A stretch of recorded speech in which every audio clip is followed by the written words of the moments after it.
Welcome back to the Investor Advisory Meeting of the PCAOB. The next section on our agenda for today is the PCAOB for the next 5 years and beyond. So in January of this year, the new board at the PCAOB launched a comprehensive review of the board's strategic plan with the help of Bernuth and Williamson. So in this next session, our B&W representatives Charles Moore and David Williamson are going to guide a discussion about the PCAOB strategic plan for the next 5 years. We're looking forward to input from you about what we should be thinking about. And I'm going to turn it over to Chair Williams to provide a little more detail to the group. Thanks, Kara. So as Kara mentioned, every year the Public Company Accounting Oversight Board prepares a strategic plan, and it has a 5-year outlook. And the purpose of the plan is really to communicate how the PCAOB is going to focus our attention and resources for the next 5 years to provide transparency to our stakeholders.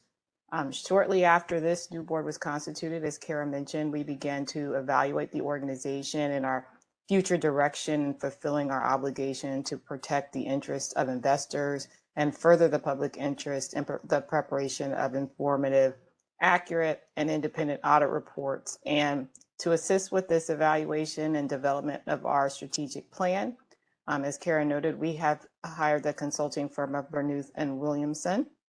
And as we develop the plan, we really believe it's imperative that we consider the perspectives of all of our various stakeholders, including the PCAOB staff, investors, investor advocates, financial statement preparers, audit committee members, other regulators, academics, and the entities that we regulate. And as members of our investor advisory group, you are critical stakeholders, and we really want to hear today from you.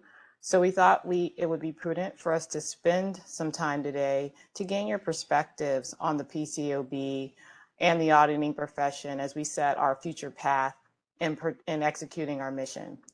We're going to have some slides that contain the questions that we provided to you in advance, and that's going to help guide the discussion. As Kara mentioned, Charles Moore from B&W is here with us, along with his colleague David Williamson. And Charles is going to facilitate the session so that my fellow board members and I can be actively present in the discussion. And so now I'll turn it over to Charles to kick off the discussion. Great. Thank you, Erica. And thanks to you all for letting us hang out with you for a bit here. And my colleague David Williamson is also here. He'll also participate as we go along. I think the idea here, we have these questions that you see on the screen, but we want to have an actual discussion. So I'll try to just keep it moving and create connections, as it were. But please feel free to use the chat to raise your hand, and we'll try to get as many voices in on the discussion as possible. And then the other thing that I would just note is, obviously we're working on the plan today, but in all of our conversations, the idea is that this thing should be a living document. And so the ongoing engagement with the advisory group and the organization obviously will continue to inform how the organization sets priorities. So all that is preamble. Maybe we'll start with the first question here to kick off discussion. And it is, what in your eyes are the most promising opportunities to enhance the PCAOB's role in protecting the interests of investors?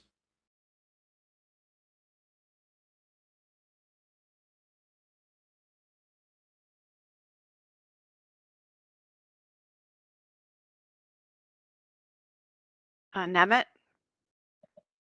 So I'm happy to weigh in on this point, and I think some of this did come up earlier.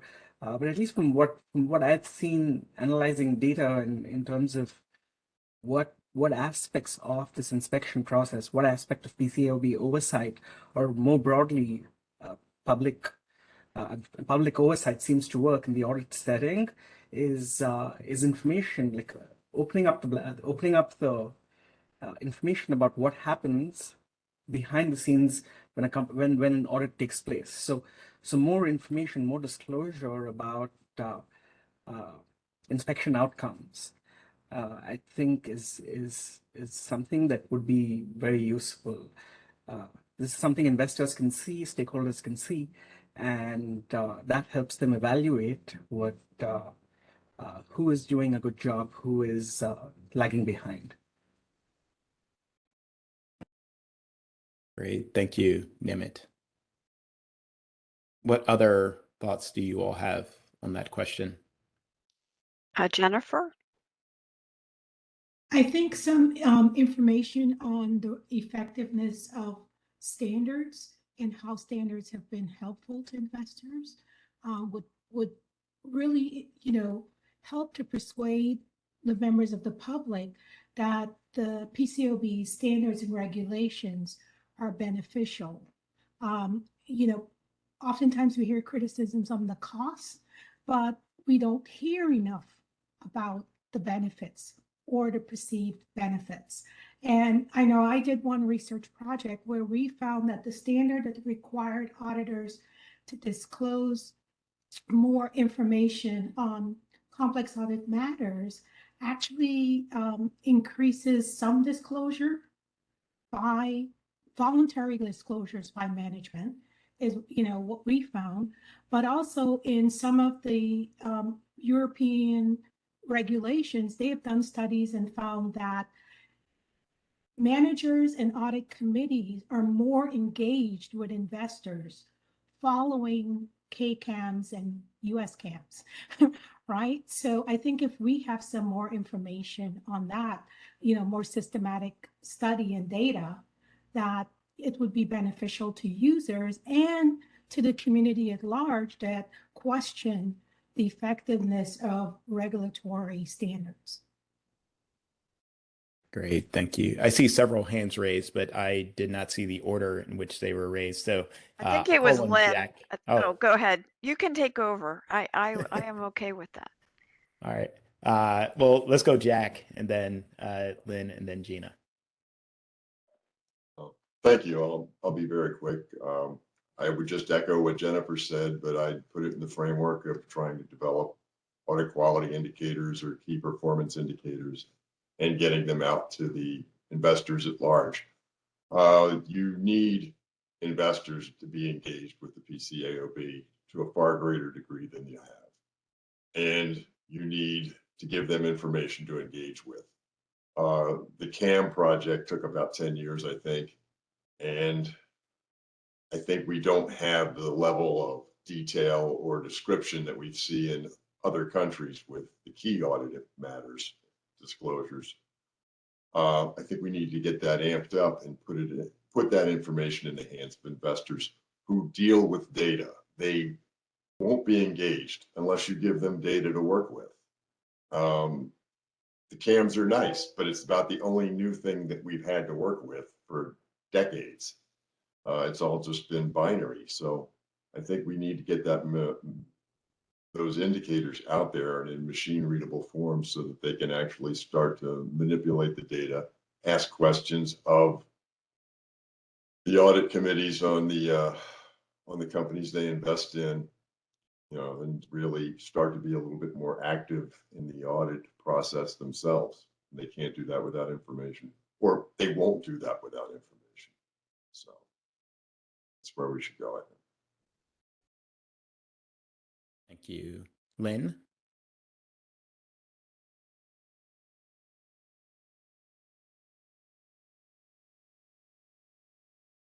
And Lynn, you are still on mute. Gets me every time. I think it's worthwhile to go back and look at the work of the U.S. Treasury Advisory Committee on the Auditing Profession, their recommendations from 2008. That's actually where the audit quality indicators first got surfaced and came up, and the recommendation was to the PCAOB at that point in time, 14 years ago, to go do something on audit quality indicators and audit quality.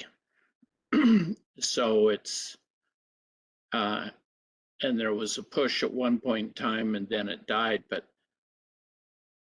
I think the greatest opportunity is go back and pick up the torch that was given to the PCAOB in 2008 and start adopting those recommendations, several of which have not been addressed, to improve the governance at the firms, to improve the information going into the investors in the marketplace so that the marketplace can actually do a much better job of disciplining or bringing discipline to the audits and auditing profession. But right now that cannot occur because the information is just not there to make for investors to make informed decisions. So certainly I go back and say, pick up and do the work ACAP urged the PCAOB to do 14 years ago. Included in that is the audit quality indicators and what the board started a few years back with the concept release on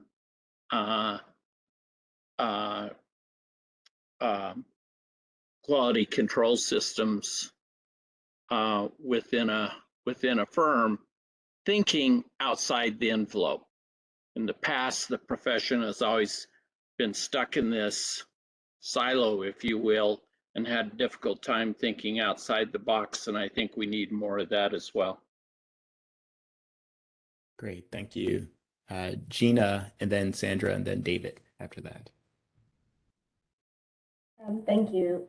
So I'll make a comment that I made earlier, but I think it's worth repeating, and Jack mentioned it as well, is I think one of the biggest challenges, and actually it was just said a minute ago, is getting the information into a data architecture that is searchable, such that investors who are diligencing as they should have information a little more readily available. And and I kind of mentioned that unfortunately the PDF file is the single most painful data to manipulate using anything approaching machine learning. And so it's challenging just to even graph or kind of make this a standard part of a process that isn't that doesn't have a high human capital cost for searching, downloading, reading, absorbing. So that would, I think, be very helpful, at least as a starting point to some of the other kind of goals of creating standard KPIs, et cetera. I think we have to start with mountain of data that you have, but is not that user-friendly. Sandra? I have two things. One's in response to the question, and the other's for a bit of context for the conversation. So I agree with the comments that have been made with respect to audit quality indicators and a real need to make them a strategic priority, because I do perceive them as an opportunity. And I say that in the context of having spent the whole of summer of 2019 on UK audit reform, and then a good part of this year on European Commission consultation on corporate reporting. And it really, having spent a good bit of time in the US on the topic in the past, and one, I have a much greater appreciation for the US audit process and the PCAOB's work. But also, I really truly believe that engaging with investors means you need to give them something to engage on, because the standards, they can't see the effects on their actual work.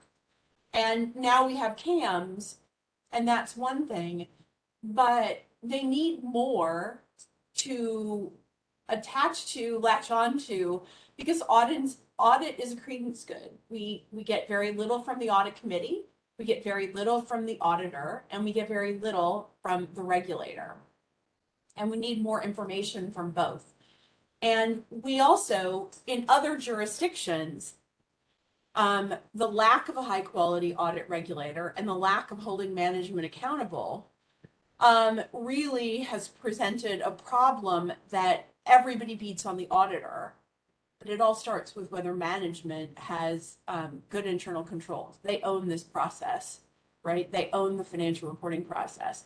And we need some feedback from all of the stakeholders to the process on, in fact, how that's working, how audit's working, and what the audit committee is doing about it. And to me, audit quality indicators seem to be a prime opportunity for the US market and for globally to make headway on that. And we've said, you know, everyone sort of throws up their hands and they say audit quality is impossible to define. It's, you know, it seems to be more problematic than solving the genetic code, right? But it isn't, right? We've done other harder things. And I think audit quality indicators is really the challenge, because everybody in the whole process doesn't have a complete set of information to have a conversation. And I think audit quality indicators help with that. On the context of the overall strategy, I know that the board updates it every year, but 5 years ago, the strategy was completed and then it was sent out for comment when there was a new board. And I'm not clear, is that going to happen for this strategic review process? And maybe you'll answer that question later. I only posed there just so I understand the formal feedback gaining process from that. So those are my 2 things. Great, thank you. I don't know, Erica, do you want to address the point on the formal commenting? Sure. So I understand that the former plan was sent out for comment, and that's something that we are discussing right now internally. But I think it's you know, again, our goal is to be transparent, and we want to hear from stakeholders. Thank you. Thanks. David. Yeah, I'd have a couple of comments. Some of them would echo Sandy's from sort of from a foreign perspective of the things that have worked and the things that haven't worked in other jurisdictions. But my first would just be the starting point of all of this. And I think the starting point of all of this is it is simply amazing that we have integrity in our capital markets. That my pension, indeed my daughter's pension, is invested in American companies that I don't even know the names of, and in 50 years' time, trust are going to be managed in a way that will pay her pension. That is completely astonishing. And the good behavior of companies is there in very large measure because of the audit and what the PCAOB has done. And so I would always think about this in terms of who is the client for this, and it's the asset owner. One of the things we tried to do in the UK was, for example, to stop the auditors talking about their clients being the companies that they audited, and to start talking about it being the investor. And what we're trying to do here is to allow that information to create an endogenous change. Of course, whether the information is needs to be published or not depends on whether it's decision useful for an investor and that the investor will do something, but what the information is actually doing is much, much greater than helping investors decide what to do. It's keeping the integrity of the system. So I'd have that as one starting point. But a more immediate point where I think actually America is ahead on many, many things, by the way, it's on audit, but one where I think right now it's behind and perhaps struggling is about audit and climate. And I should declare an interest here because I've been doing quite a lot of work on this professionally over the last few years. So you should know that as you listen to this. Now I know the SEC is writing a whole load of new rules, particularly on narrative reporting on climate. But of course, for many companies now, climate is already a clear financial risk. If you're an oil company or an oil refiner, for example, how do you value an oil well?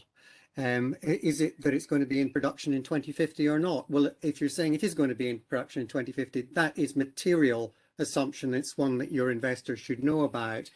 And there, the International Audit and Assurance Standards Board has been pretty clear that that's what it's expecting auditors to do.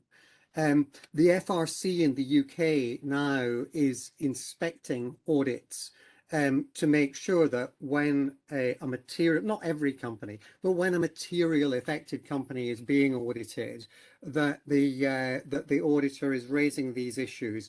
And I was just wondering, I was surprised sort of not to see it in some of our earlier presentations. Was it this morning or was it this afternoon, wherever you are in your time zone?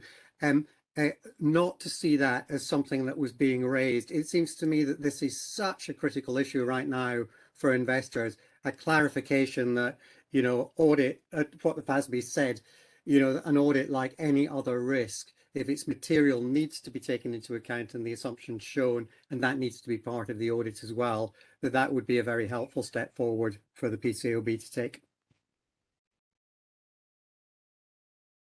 Great, thank you, David. I think Jeff was next in the lineup here. Thank you. I'll be brief. I just want to support some of the things that have been already said.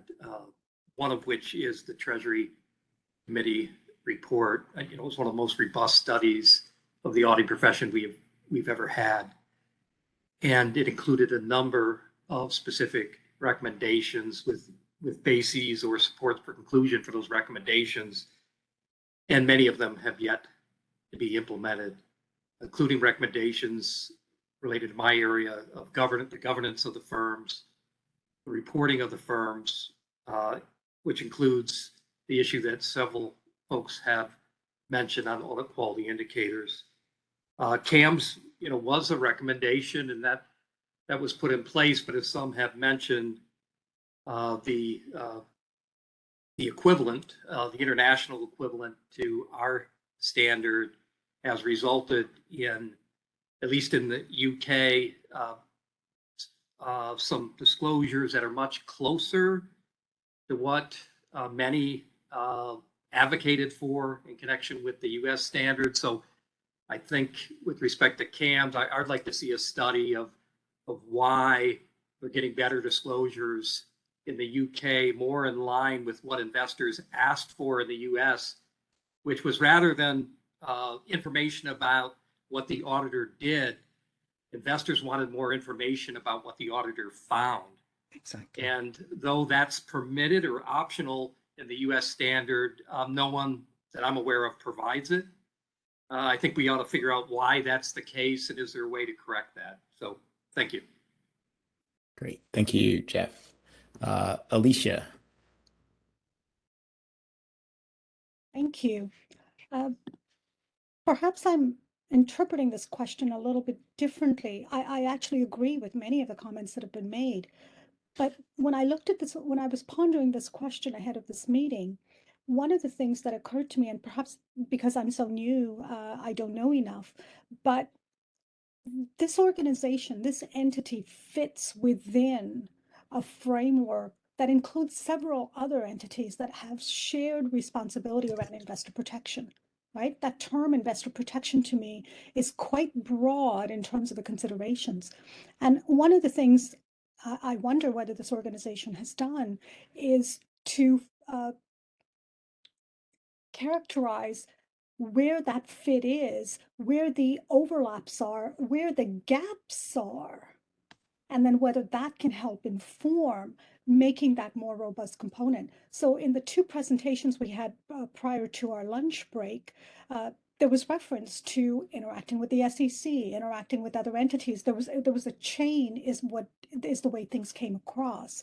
So in terms of thinking about what that opportunity is going forward, I can't help but think that considering this organization within that larger that larger component of what we broadly refer to as investor protection, would have some relevance and value to help then inform how to best position this entity. And this is not uncommon with, a couple of other entities, at least that I've been engaged with, where the entity is the outcome of legislation. And correspondingly, of course, the legislation then acts as the sandbox, or it outlines the sandbox. But that doesn't mean that there aren't other components across the broader consideration that government has, created this particular piece out of. Thank you. Yeah, thanks. I'm wondering if any of the board members would like to share their perspective on how they see interacting with the other agencies on this.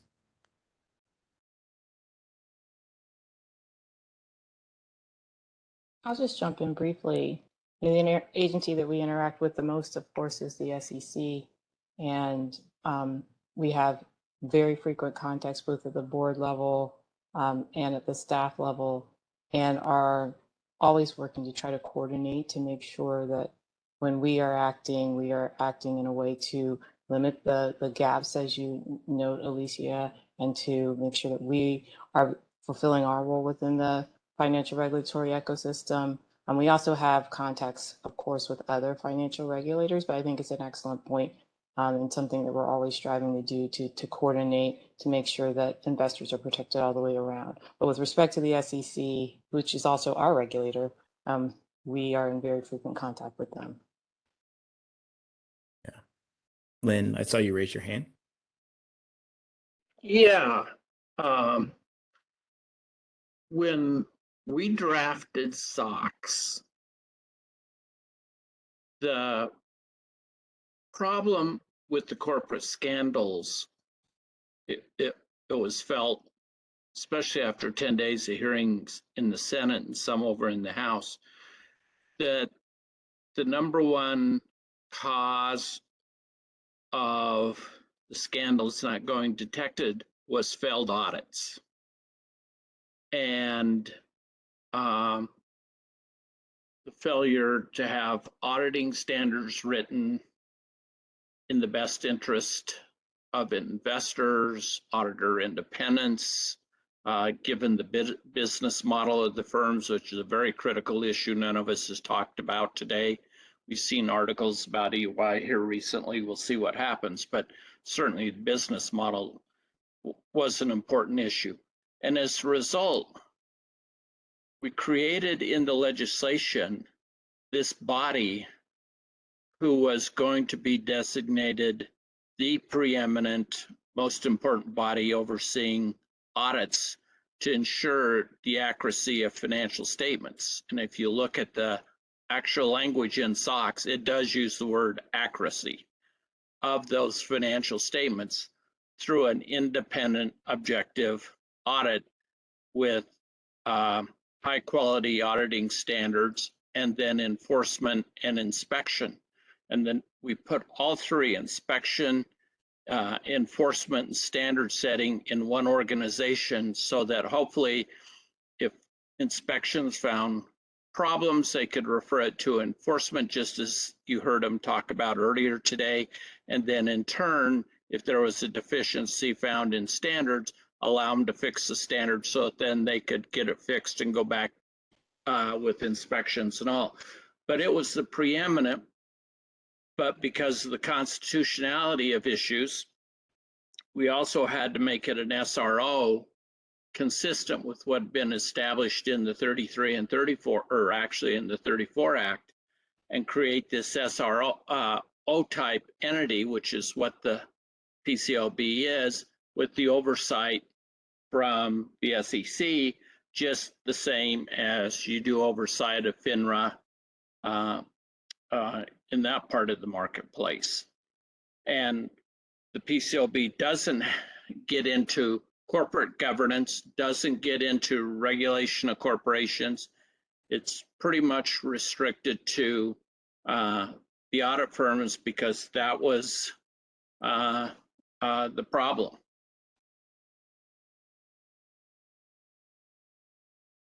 Great. Thank you, Lynn. Several of you mentioned in response to that first question some sense of where the profession is heading. And so I wanted to maybe bring that question in squarely here. I heard some sense of data and technology and how PCAOB stays on the forefront there or catches up, depending on your perspective. The notion of new currencies has come up. We've heard the notion of climate and how that's an emerging issue in the field. I'm wondering, or the question is, what trends do you all see in the profession that the organization should really be accounting for as it thinks about the strategy itself?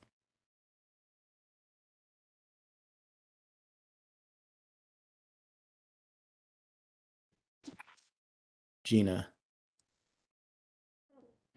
One of the things that I'm observing, this is wearing my hat as an audit committee chair as opposed to an investor, but I think about it from the investor perspective, which is that the role and the scope of what audit committees are in charge of has been growing. It feels like dramatically over the last 10 years, and such that the ability to audit from an internal perspective is impossible. It's just simply, there's just not enough manpower usually to do that. And so an organization or a company will have to engage multiple outside auditors, at which point you create so many audit relationships that it does make it, I think, really challenging to maintain that independence, because you will disqualify that, who ends up auditing all the individual pieces that go into the audit, into the broad scope of the growing universe of what audits are supposed to be doing. I think it's challenging in terms of independence and within the profession. Thanks. Alicia. A similar note, but looking at it through a different lens, I think I completely agree that the audit committees are being tasked with much more responsibility, including the risk committees, by the way, particularly in the financial institution space. And we've seen, prime examples of some of the issues that have come out from very, very large global banks in the past year around some of this.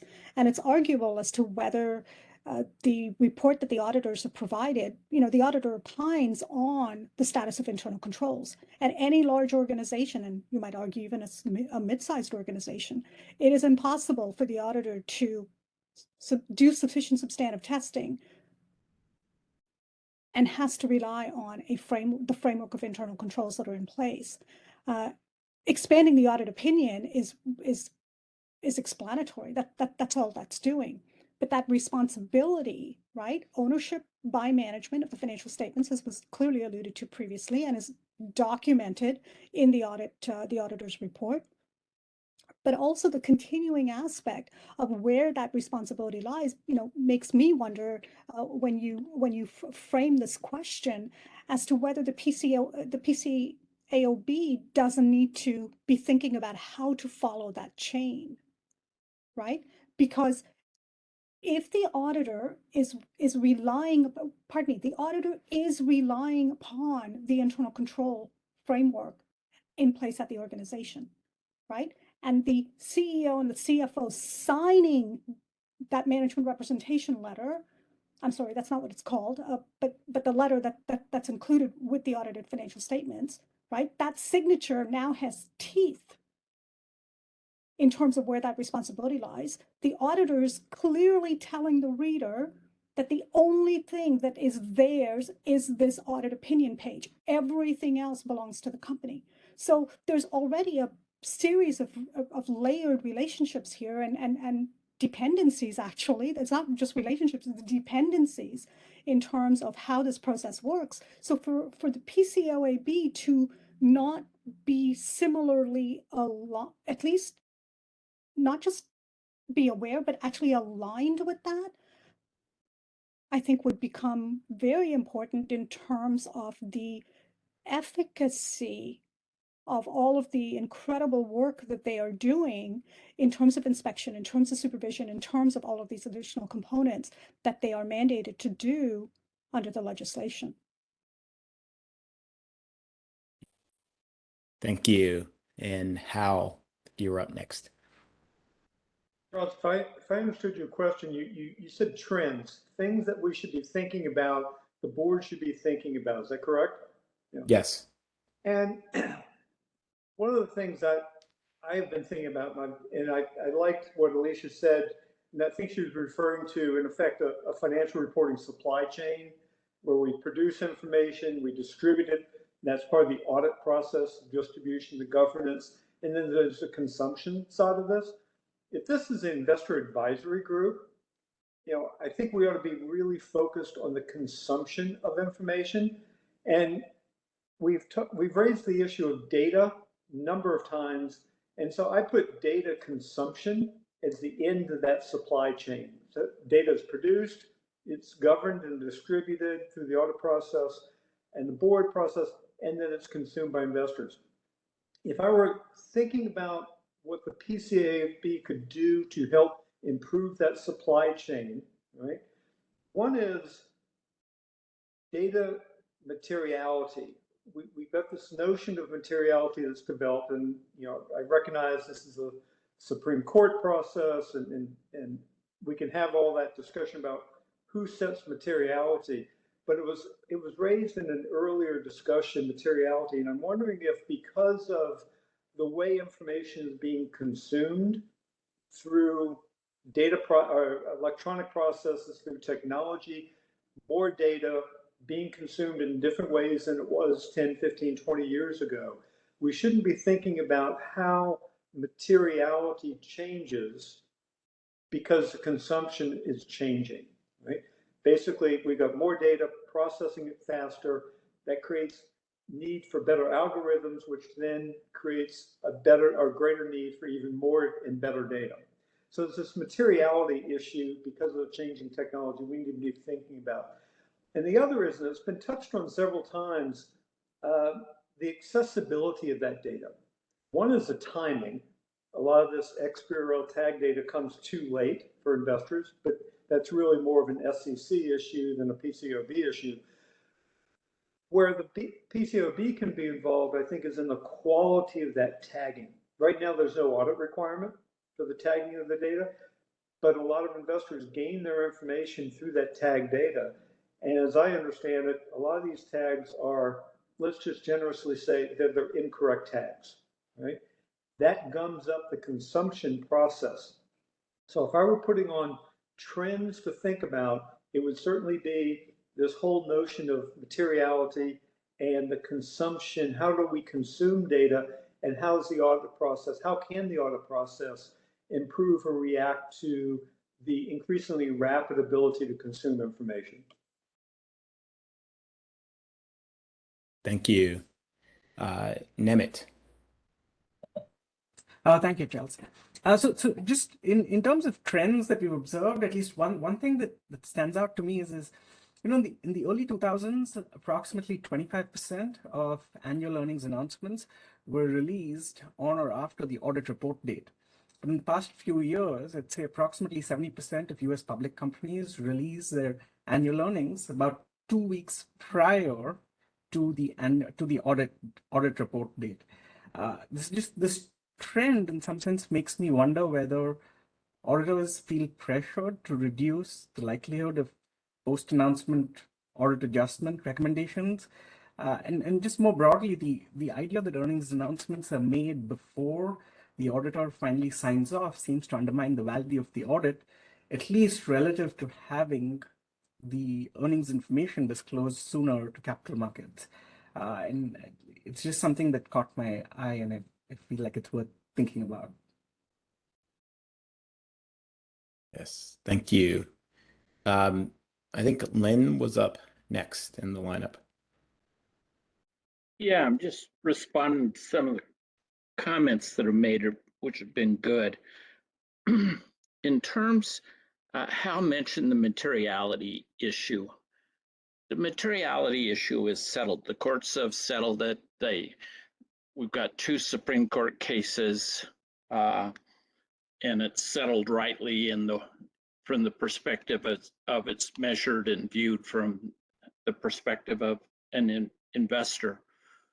What we don't have on it here in the US that is elsewhere in the world is the disclosure of what's material.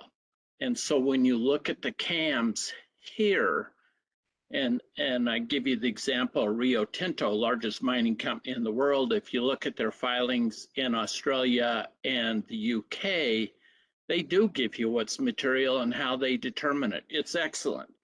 You look at the filing here in the US, same auditor, KPMG in both cases, and it's just not there. And so I think that indicates that one does have to go back with the research project to review CAMs here in the US versus CAMs elsewhere. And it's been a number of years since the standard has been issued, so it needs to be reviewed anyway. But that standard can probably be significantly enhanced and pull into it the notion of disclosure of materiality so people can get better information on that. As far as data goes, the firms have all been out espousing that they're getting more into data and data analysis.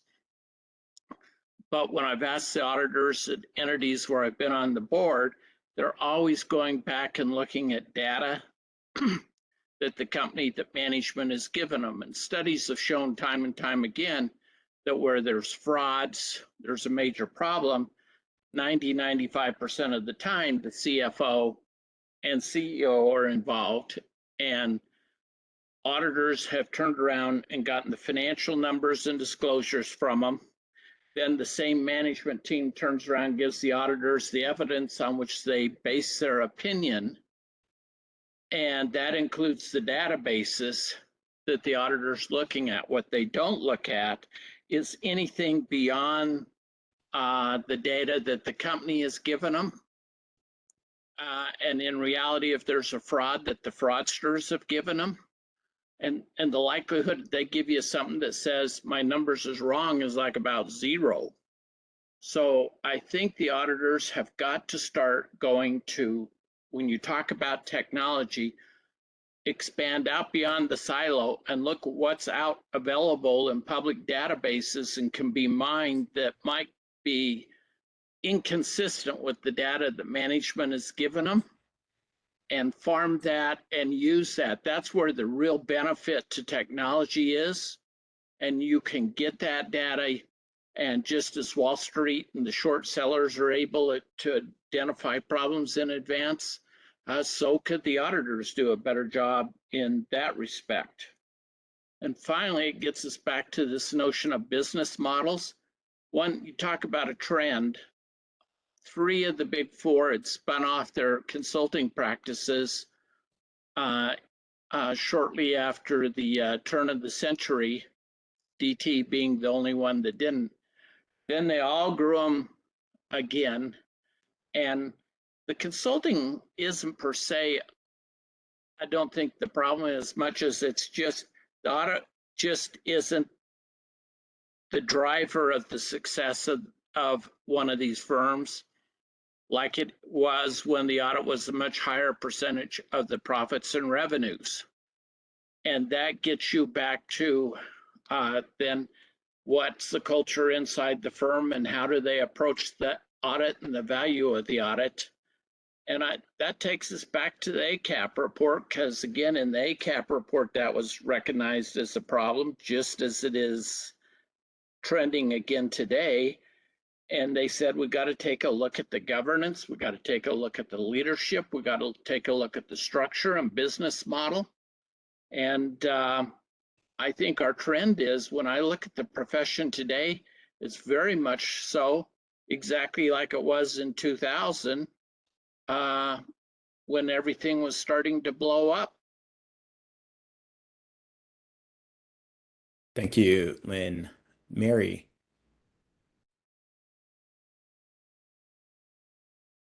Lynn is touching on the same subject that I'd like to just touch on, and because I know we're probably running out of time. auditor independence, I think, there's a perception among investors, and having never been on the other side of the table, I've always been on the investor side. I would say that there is this perception that auditors are not independent. They spend many, many, many, many years, maybe decades, working for the same company. They're very close to the staff, to the management. They don't really have. So I think when you have these blowups like we've had, or even the most recent one, I guess, would be Wells Fargo, you have this perception that the auditor just missed it. And part of it is the independence. And, the rotation of audit firms is something that has never happened in this country. And I think we need to go a long way, the PCAOB, in explaining auditor independence. And if we can't explain it, then we need to either make recommendations or make changes so that the investment community then does trust the audit community. And getting back to what Lynn just said about the consulting side of the business, audit is the tail that's wagging the dog. The dog right now is consulting and where the money is being made. So to me, that's an overriding priority for the next 5 years. Great. Thanks, Mary. Now, I think David, then Jennifer, then Christine. Yeah, thanks. This may be echoing, but hopefully amplifying what other people have said. I think there are two directions in which the audit profession can be pulled. One is to think that somehow it's magically going to produce vast amounts of data that will create real-time information that will primarily help with the pricing of shares. And most people running hedge funds would be very happy if they did that. I think that's a dangerous route to go, that actually, as I was saying earlier, it's the protection of the policewoman in Los Angeles' pension fund, since we have lasers here, or everybody's 401k. It's part of that system, as people were talking about. It's not just the PCAOB, it's how the PCAOB fits with the auditor, fits with the financial markets, and allows this system overall to work. And I think there are big issues about how it is that auditors think about independence. I mean, the very fact that the word client means the audited company, for example, gives a sort of sense of there being a problem there.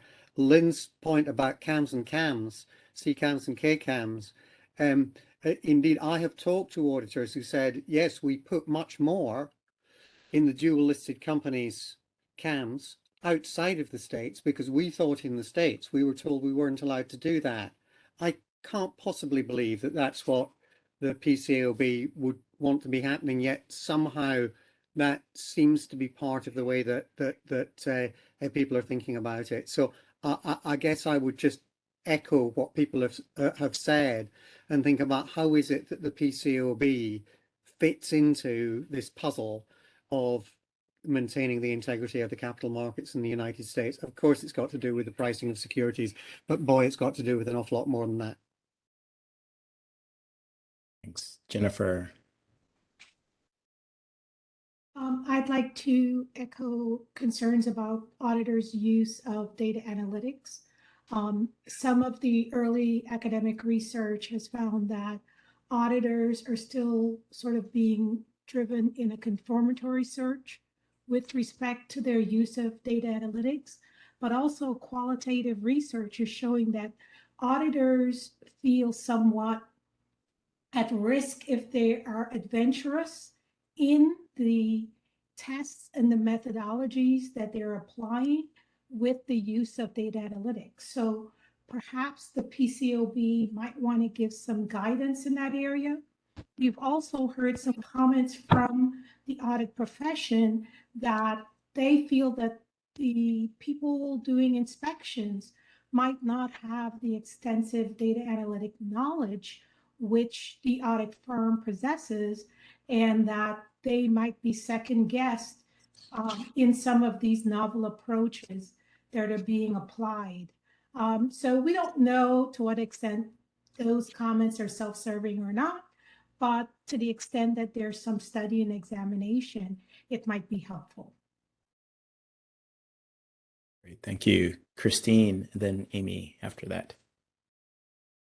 Yeah, something that Mary said struck a chord with me about, the tail wagging the dog on the consulting fees. I actually want to give investors a little bit more credit than I think, the general consensus is because if you look at the annual ratification of auditors at annual meetings, it's something that we actually look for just to signal problems that might exist. And a lot of the times companies will get as low as 80%, sometimes 75%. And those companies are usually the ones with problematic auditors and, situations where perhaps they missed something or they might think that they're too close or, they haven't rotated off. And so I actually do think that there's ways to look into investor dissatisfaction in the process. That might be a little bit more nuanced, but I think that that's always a good place to start. I think anything lower than 90% is somewhat of a red flag for sure. Great, thanks. So my comment is that it's really piggybacking on two people's prior comments. The first was a comment that Nemit made with regard to earnings announcements and that they come out before the audit, et cetera. And it may piggyback on some work that we did under a prior IAG, where we did some recommendations on non-GAAP financial measures. And we put forward a recommendation that there could be a reconciliation in the MD&A of non-GAAP earnings releases such that you could then support,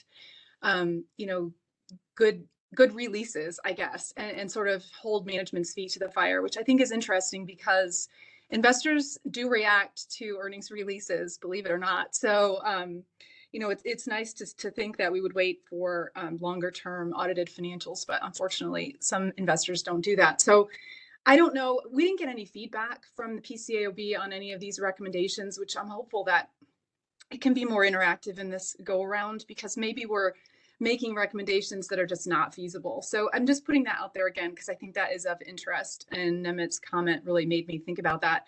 In addition, Jennifer made a comment about data analytics. And I think there's a lot of work to be done there. And I don't really have a ton of great ideas, but I think that there should be some work around that. I think there's a lot of time being wasted on trying to be more visionary as to the use of data analytics. And I don't know if some collaboration and coalescence within the industry could really improve the efficiency of that and also then establish some more standard use of it. But it's just an idea that as a company or an entity that gets audited, there's a lot of time spent on data analytics that is just nonsense. And you have to do it, but it seems like there could be a better way, but that's all I have. Thanks. Yeah, thanks, Amy. And we're probably about 5 minutes away from the intended finish line here. So just flagging that for time purposes. The last question, and obviously it's way more than a 5-minute conversation. So I hope it would be an ongoing one. But it's really about how to make the interactions with the organization more effective. And so really the question is, as you all have had experience interacting with the organization, what ways could we make that interaction more effective?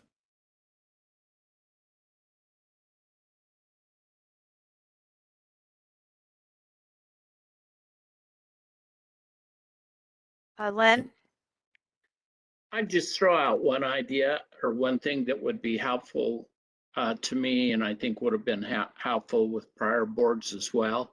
And that is to, in fact, make it interactive, not just with the IAG members, but with the board members.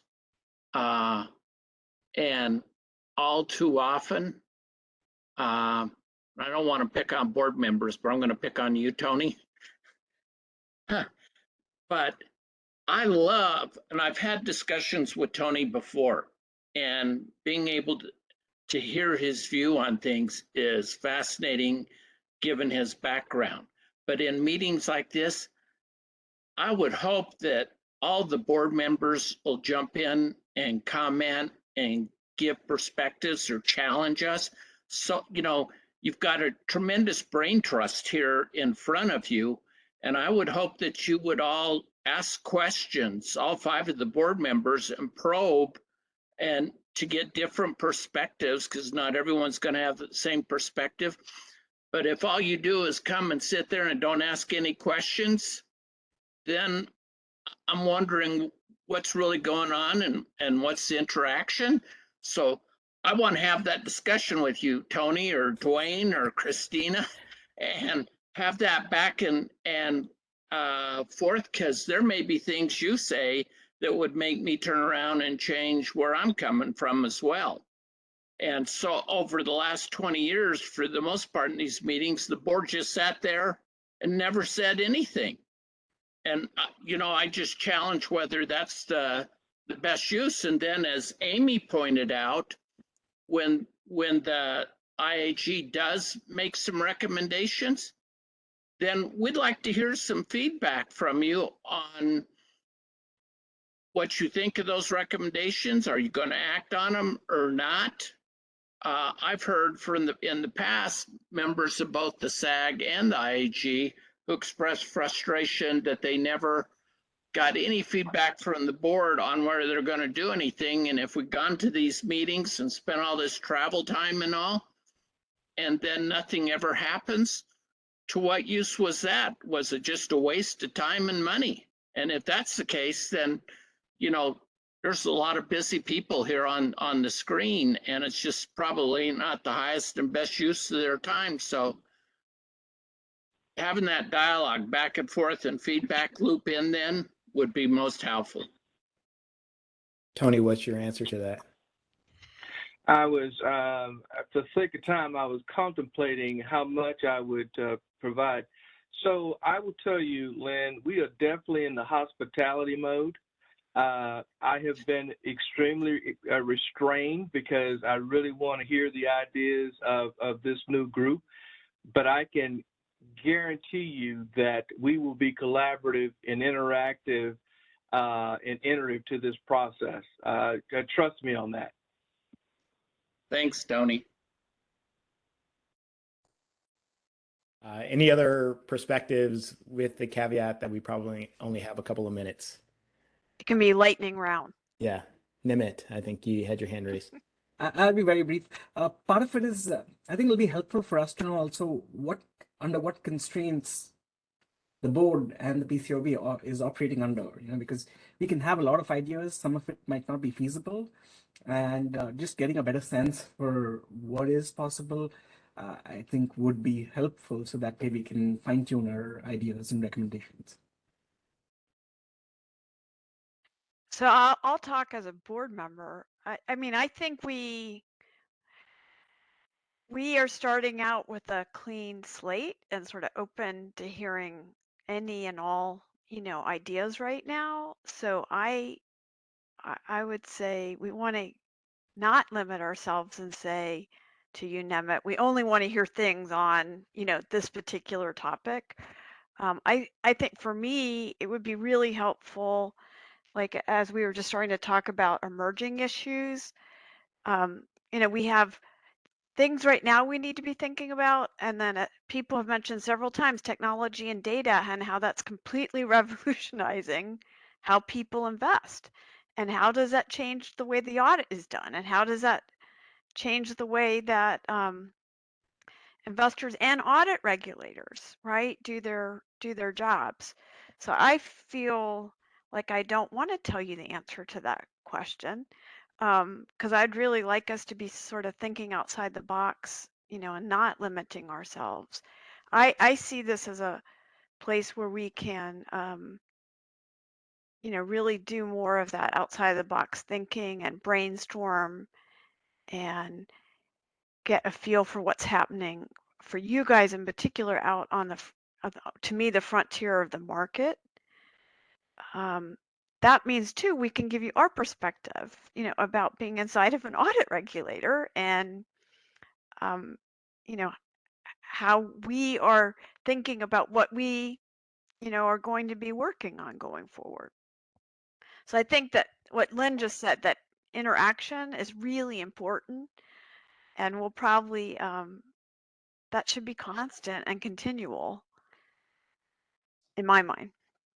If I could just jump in on that piece, I agree with Kara. Look, I think that we are looking for out of the box thinking. We're looking for thinking beyond just what we, our ideas. I always say that we don't have a lock on good ideas. I will say that, and I have said in other public statements, one of the things that is the biggest challenge, or one of the biggest challenges, is resources, and especially the resource of talent. As you all know, there is a war for talent right now, and the PCAOB is absolutely in the middle of that war, and we're always looking, and we have lots of postings on our website. So whoever is out there, if you are talented and qualified, we are hiring in many, many areas, especially inspections. But we don't have an unlimited amount of resources, and so part of what we have to also do is prioritize. So we're looking for outside the box thinking, but Nima, to your question about where are there limits, there are only limits based on the fact that we have only so many resources, and we are trying to expand them. And again, we're actively hiring. Yes. I just want to flag that we're over the time that we allocated, so I don't want to be the one that's overstaying his welcome. I did see that Alicia did have her hand raised, but I will let either Erica or Kara figure out how you want to. Alicia, go ahead. Yeah. Just very quickly, I think, technology has been alluded to. There's just so many different opportunities that are presented there. And I think it's a way in which to not that it's unimportant to make a lot of this information, available in a data format, in a granularity format. But I would suggest to you that, I pull data down on public companies from Reuters, from Bloomberg, from wherever. None of them provide me with information about the audit report. Isn't that interesting? I mean, of course, I'm looking at this as a former public accountant, and that's the first place I go to before I even read, the cash flow statement or what have you, is what does that audit opinion telling me? What did they do? What was the date that this was signed off on versus last year versus the previous year, right? And there's so much opportunity here to integrate, to make this type of, it's partly learning, it's partly teaching, it's partly sharing, it's a whole host. And we can't end this component without talking about blockchain. Right? This is going to it is already, revolutionizing the way in which companies are operating, the way in which financial reporting and the aggregation of data that's going to hit the financial statements is coming through. The opportunity for the auditors to have almost literally ongoing audit as opposed to quarterly or, whatever sequence it's coming in. It would completely change the nature of, when companies provide their final number versus when the audit opinion is attached to that. There's a host of things, and of course harnessing that technology as well, right, to do other things beyond just automating on existing processes. Thank you. Thank you. So thank you for all of the feedback, and we will move on to our next agenda item, which is a standard setting agenda. So this is going to be led by Barbara Vanich, the PCAOB's acting chief auditor and director of professional standards. And she's going to give you an overview of our standard setting agenda process and then turn it over to members for questions and comments. Barb? Thanks, Karen. Good afternoon again, everyone. That's a very tough session to follow. But my plan this afternoon is really just to walk you through the projects that are on our current agenda and then to open it up for comment. So with that said, back in early May, we updated the standard setting and research agendas. And as noted in the press release, the agenda represents the board's focus to modernize, simplify, and enhance our professional standards. The standard setting agenda sets forth 6 short-term projects where the Office of the Chief Auditor expects board action during the coming 12 months. And in addition to the existing projects on other auditors and quality control, the Office of the Chief Auditor expects to take up noncompliance with laws and regulations, or I'll refer to that as NOCLAR, our interim attestation standards, going concern, and confirmations. We also added 4 midterm projects to our standard setting agenda: substantive analytical procedures, fraud, interim ethics and independence standards, and then a catch-all on the interim standards. Now, while formal action is not expected on these projects in the coming 12 months, the Office of the Chief Auditor is actively engaged in furthering these projects. And as midterm projects progress, they would be moved onto the short-term projects list. Our research agenda continues to have 2 projects: data and technology and audit evidence. And now, before I open it up, I wanted to give you a few more details on each of the projects. So, supervision of other auditors. We're amending our auditing standards to strengthen requirements for audits involving accounting firms and individual accountants other than the firm that issues the auditor's report. And I'll refer to other accounting firms and individual accountants collectively as other auditors. The work of other auditors frequently accounts for a significant share of the audit and may involve areas of high risk of material misstatement. Working with other auditors can differ from working with people in the same firm, creating challenges in coordination and communication. And these challenges can lead to misunderstandings about the nature, timing, and extent of other auditors' work and can reduce audit quality. We believe it's important for investor protection that the lead auditor adequately plan and supervise the work of other auditors so that the audit is performed in accordance with our standards and provides sufficient appropriate audit evidence to support the lead auditor's opinion in the audit report. This rulemaking is intended to increase and improve the lead auditor's involvement in and evaluation of other auditors' work. We believe that heightened attention to the other auditor's work will improve communication among auditors and the lead auditor's ability to prevent or detect deficiencies in that work, and thus enhance the quality of audits involving other auditors and promote investor protection. The amendments to the board's auditing standards are intended to improve PCAOB standards principally by applying a risk-based supervisory approach to the lead auditor's oversight of other auditors for whose work the lead auditor assumes responsibility, and requiring that the lead auditor perform certain procedures when planning and supervising an audit that involves other auditors. The amendments take into account recent practice developments in the lead auditor's oversight of other auditors' work, including the greater use of communication technology. The amendments were originally proposed by the board in 2016, and in 2017, the board issued a supplemental request for comment on certain revisions to the originally proposed amendments. And then in 2021, the board issued a second supplemental request for comment on the proposed amendments related to the planning and supervision of audits involving other auditors. The second supplemental request sought public comment on further revisions to the proposed amendments. We received 19 comment letters, and the staff are working on an adopting release to recommend to the board later this year. Turning to quality control, the objective of our project on quality control is to consider how PCAOB quality control, or QC standards, should be revised to enhance and strengthen the requirements related to a firm's QC system. Today, a system of quality control is broadly defined as a process to provide the firm with reasonable assurance that its personnel comply with applicable professional standards and the firm's standards of quality. Effective QC systems are crucial for supporting the consistent performance of high-quality audits and other engagements under PCAOB standards.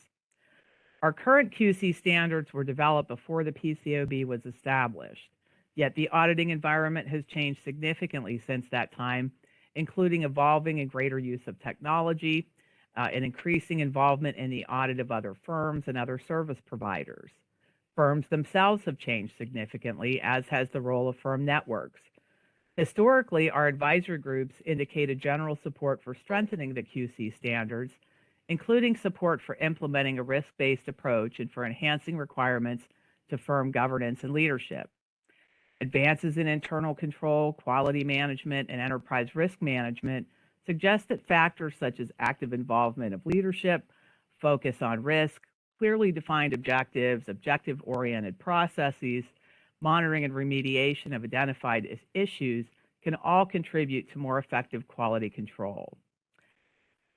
On December 17th, 2019, the board issued a concept release on a potential approach to revise our existing QC standards.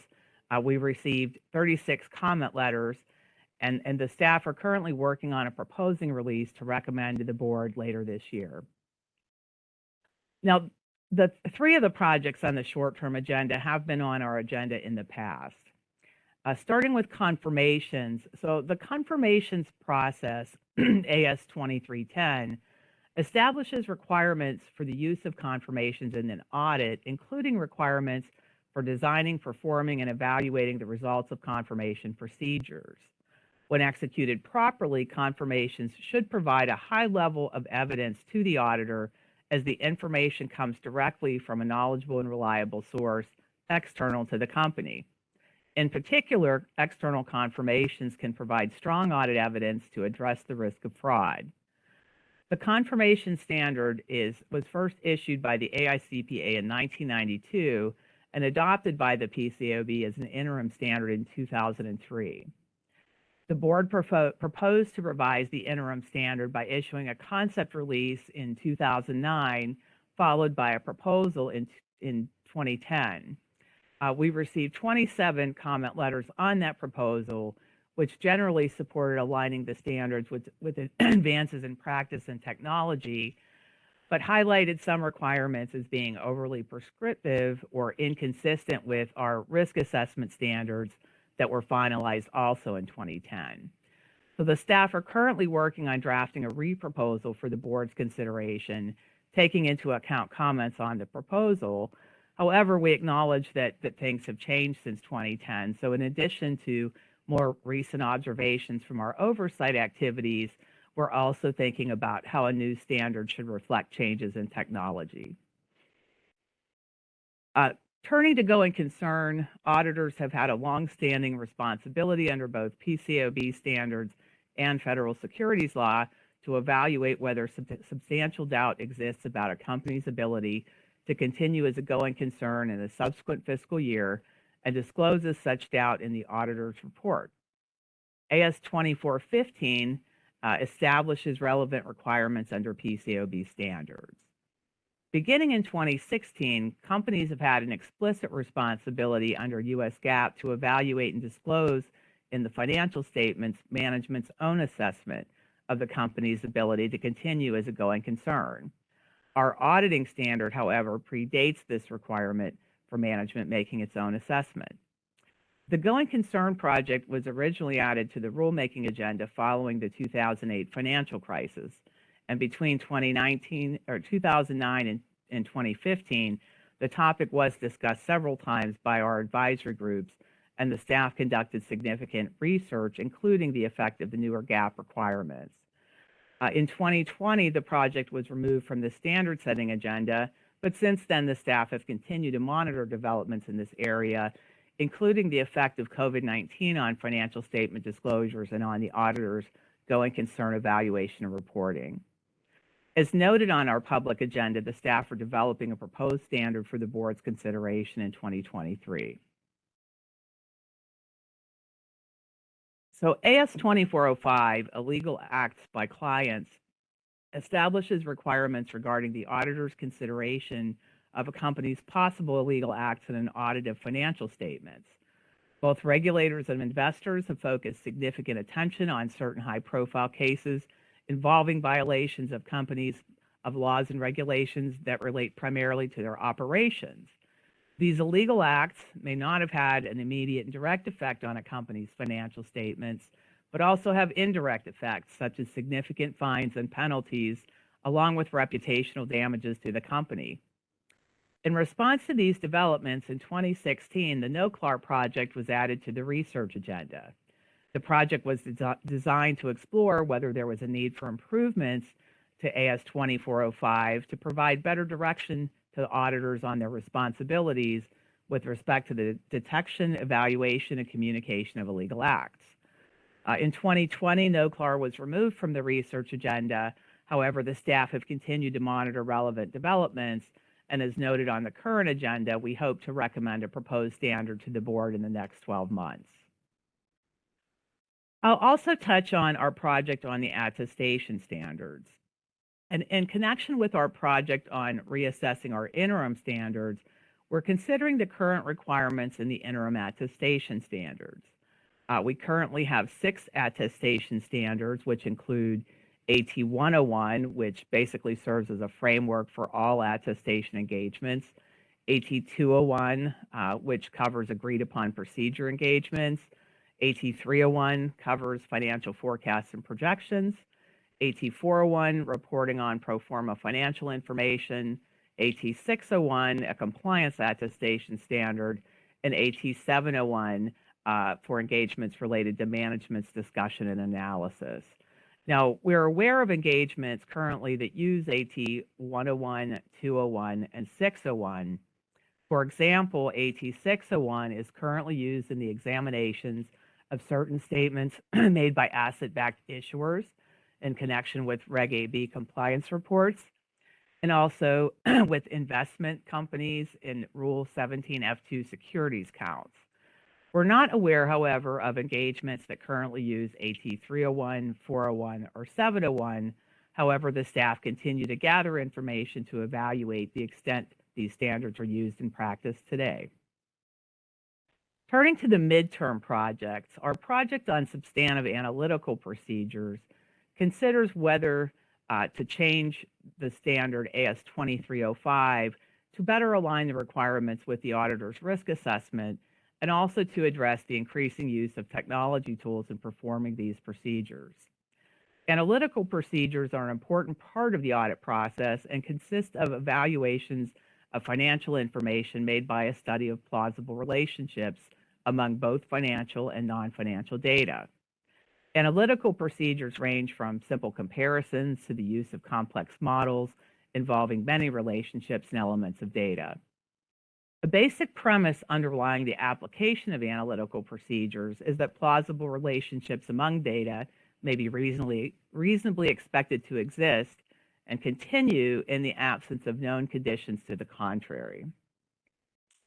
When used as substantive audit procedures, analytical procedures involve comparisons of recorded amounts or ratios developed from recorded amounts to expectations developed by the auditor. The auditor develops these expectations by identifying and using plausible relationships that are reasonably expected to exist based on the auditor's understanding of the client and of the industry in which the client operates. We also have on our midterm agenda a project on our fraud standard. We're considering how AS 2401 should be revised to better align an auditor's responsibilities for addressing intentional acts that result in material misstatements in financial statements with the auditor's risk assessment, including addressing matters that may arise from the developments in the use of technology.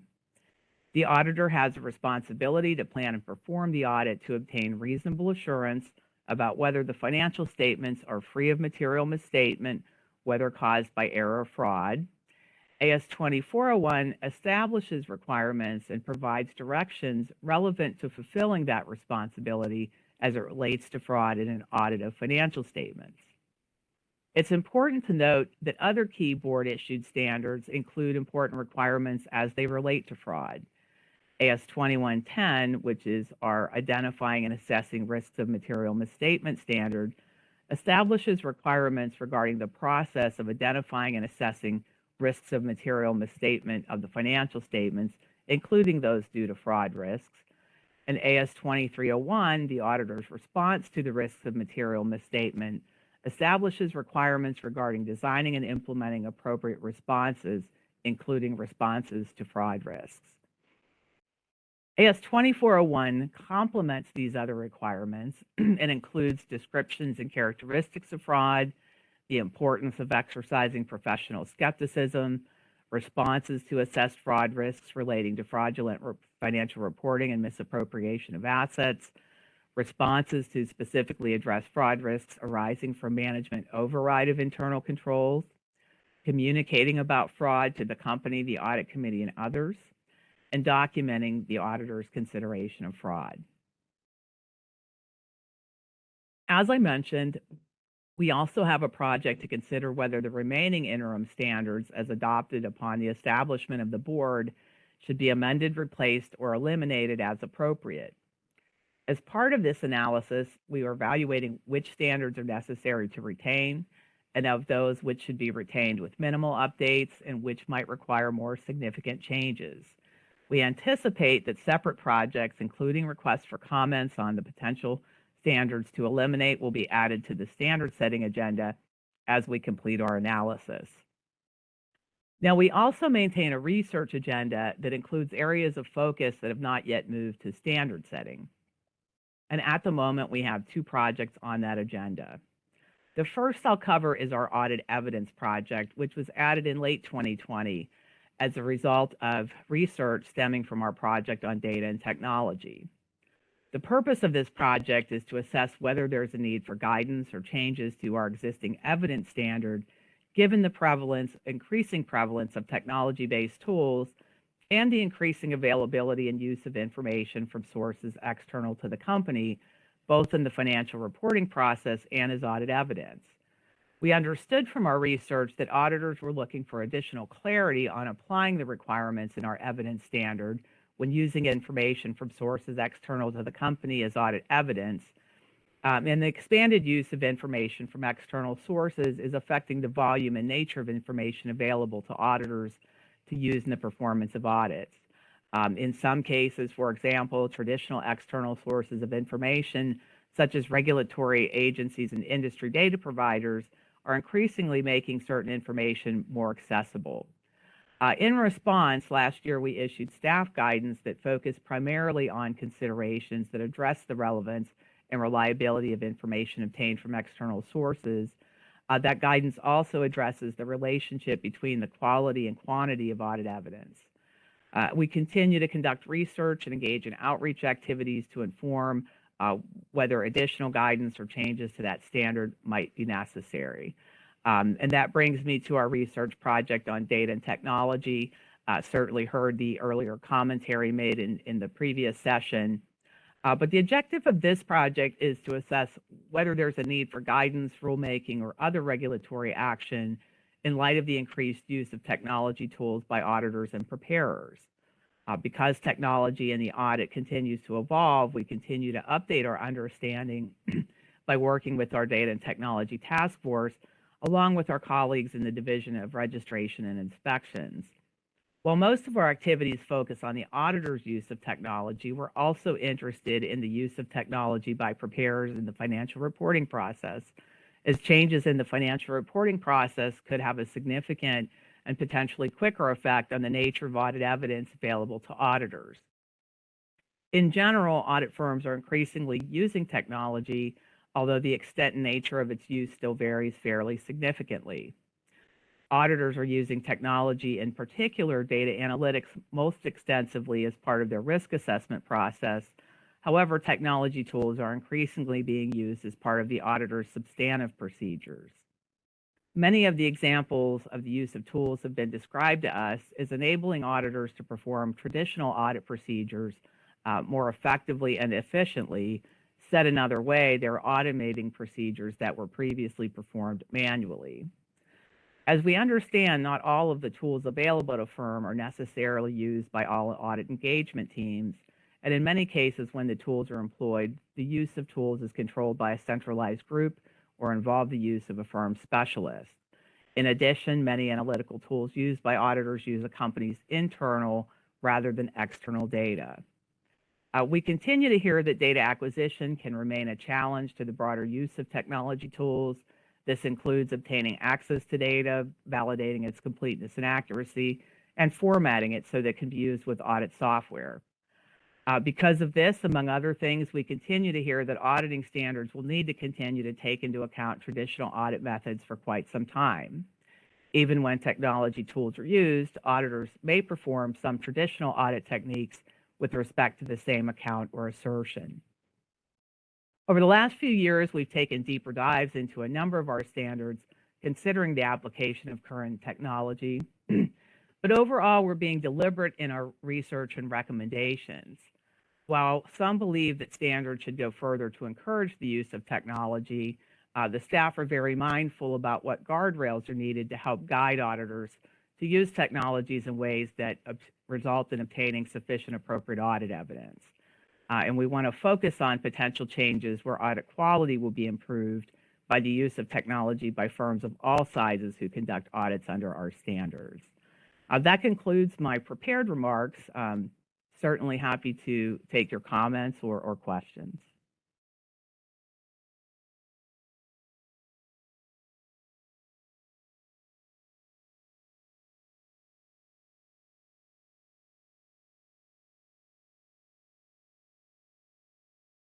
So if we can take down the slide on closing remarks, excellent. It's easier to see hands. David.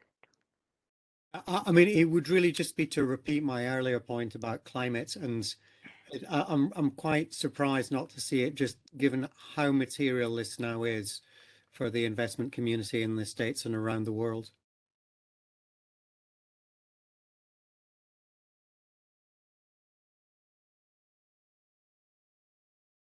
Okay, Sandy. Rich. Yeah, just to follow up on David's comment, while I see similarly to David this requirement, I guess the question I have for your projects, how do you characterize your projects if you had to cohort them between sharpening the blade and creating a new area of influence for the PCAOB? Because it seems like in the previous conversation we spent a lot of time talking about expanding the influence of the PCAOB, and I'm not sure I'm there personally. So I just wonder how you cohort those particular projects. Sure. I guess this response is really kind of a response to both comments. I mean, as we noted in the press release when we updated the agenda was intended to be dynamic.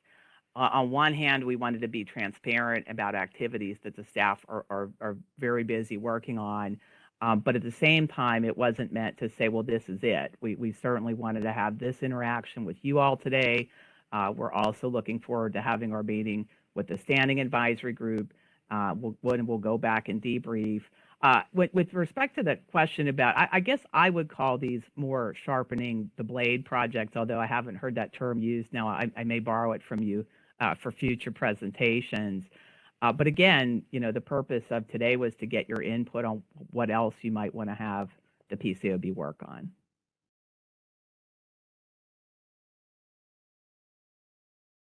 I'd follow up on David's comment. I see tremendous challenges to an auditor who must face the advent of new climate disclosure requirements, which is a whole new area of estimation in the financial statements after decades of trying to filter out or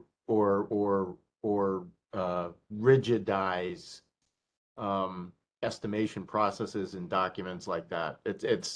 I consider it, I agree with David. I think it's one of the challenges that we face as reporting obligations, as well as an auditor trying to manage through that process. I think that's right, Sandy. And there's the new standards that are coming in that I think are a long-term thing that the PCAOB may need to think about, but they may take a while in the States to come in, I think, because they're quite controversial. But I just wondered whether something like the IAASB's Staff Audit Practice Alert might be something the PCAOB should think about. And it's simply saying, look, if you're a company that is where this is a risk, a challenging risk for you, then your investors need to know about it, and the auditor needs to check that when you were drawing up your accounts, you had this in mind. I mean, it's about, 12 pages long, and says, when you're doing going concern, when you're thinking about this standard or this standard or this standard. And I think it's just a helpful document in terms of saying, look, already under existing financial requirements, for many companies, this is going to be an issue, but I don't think it's going to be for every company. Thank you.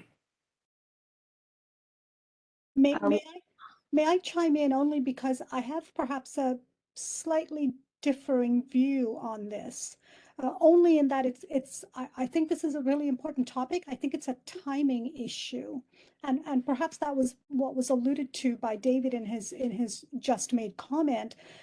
It seems a little premature, to be honest, to come out here, because if I think about, comparing a Unilever's, 10 years worth of ESG disclosure, as they call it, versus, some other companies who are doing it, in all honesty, I'm not sure I can first compare from one year to the next and make sense of it. It's more qualitative than quantitative. And there's a whole series of issues, in other words. And I think a number of different entities are coming up to completion of their own internal processes. And perhaps the PCAOB can temporarily keep this in sight, but deprioritize in the very short term, and then step up as the clarity around disclosure, clarity around what the audit component of that, the external audit or independent report that goes along with that, et cetera. There's more clarity on that. Lynn.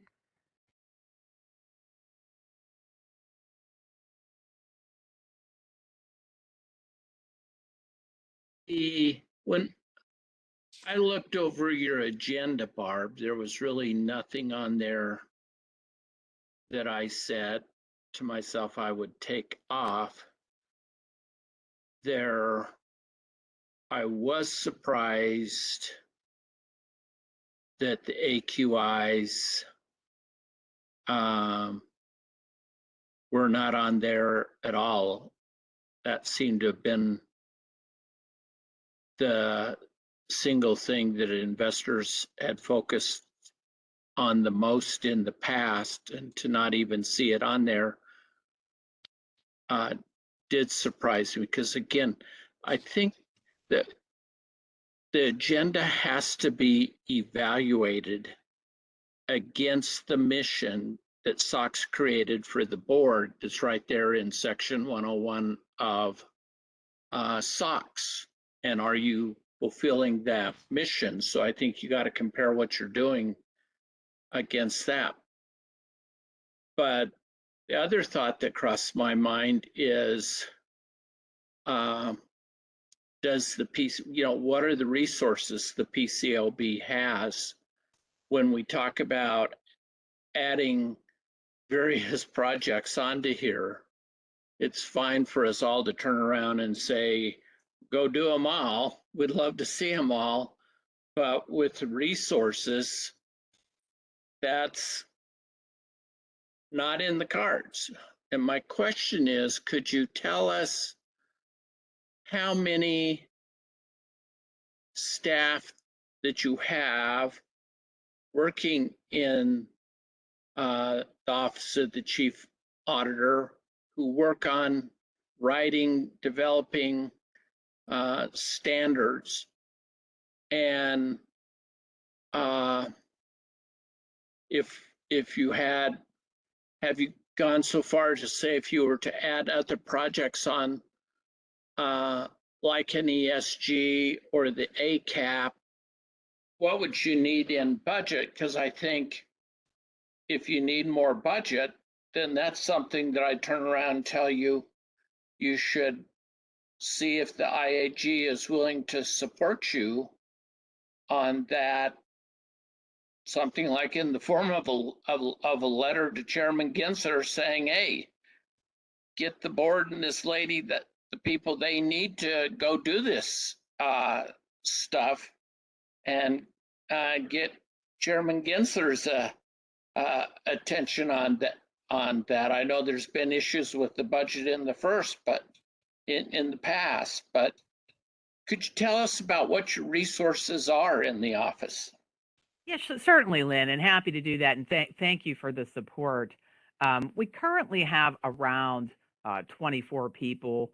We have several people on rotation from other divisions and offices. And we've tried to think outside the box. We've brought back some former PCAOB staff out of retirement to help get us staffed up. And I would say at present we have resources to cover largely the short-term projects and a number of the midterm projects. However, with that said, I'll put a plug in here too. As Erica did, we're actively looking and hiring. But again, we found ways to staff up our projects. I do think, in full disclosure, it'd be fair to say to add additional projects to the agenda would likely have to, would have to do some reprioritization. But we're looking all the time for new people. To date, budget hasn't been a problem. I think, like many other organizations, it's really everyone's looking for the same talent. But thank you. Yeah, I would question your statement about budget hasn't been a problem. The fact that we've got interim standards 20 years after the PCAOB was created, and those standards haven't been addressed yet. And I know that drives the chairman at the SEC crazy. I would turn around and say that's probably a budget problem. Hal, at the FASB, how many people did you have that were writing standards? If I recall, something in the 80 category, but don't quote me on that. Okay. Thanks, Barb. Thank you.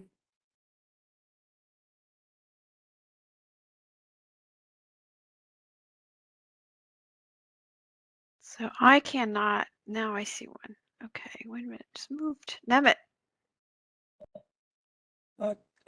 So not sure my comment is standard setting related, but if there is a role the PCAOB can play in attracting talent to the auditing industry, I think that would be time well spent. And there is some concern that regulation has made being an auditor less fun and interesting, which is hard to believe. But if regulation is leading fewer people to enter the auditing profession, that would be good to know.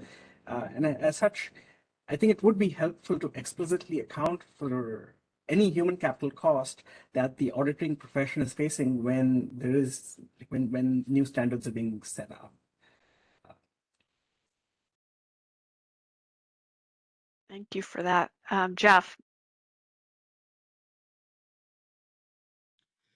I apologize because this doesn't help you in the near term, but maybe longer term, this might be an idea, and Hal may disagree with me, but in the old days, at least, my time at the working for the FAF and the FASB, the Financial Accounting Standards Advisory Council would issue for comment on an annual basis a survey of priorities for the FASB and their agenda.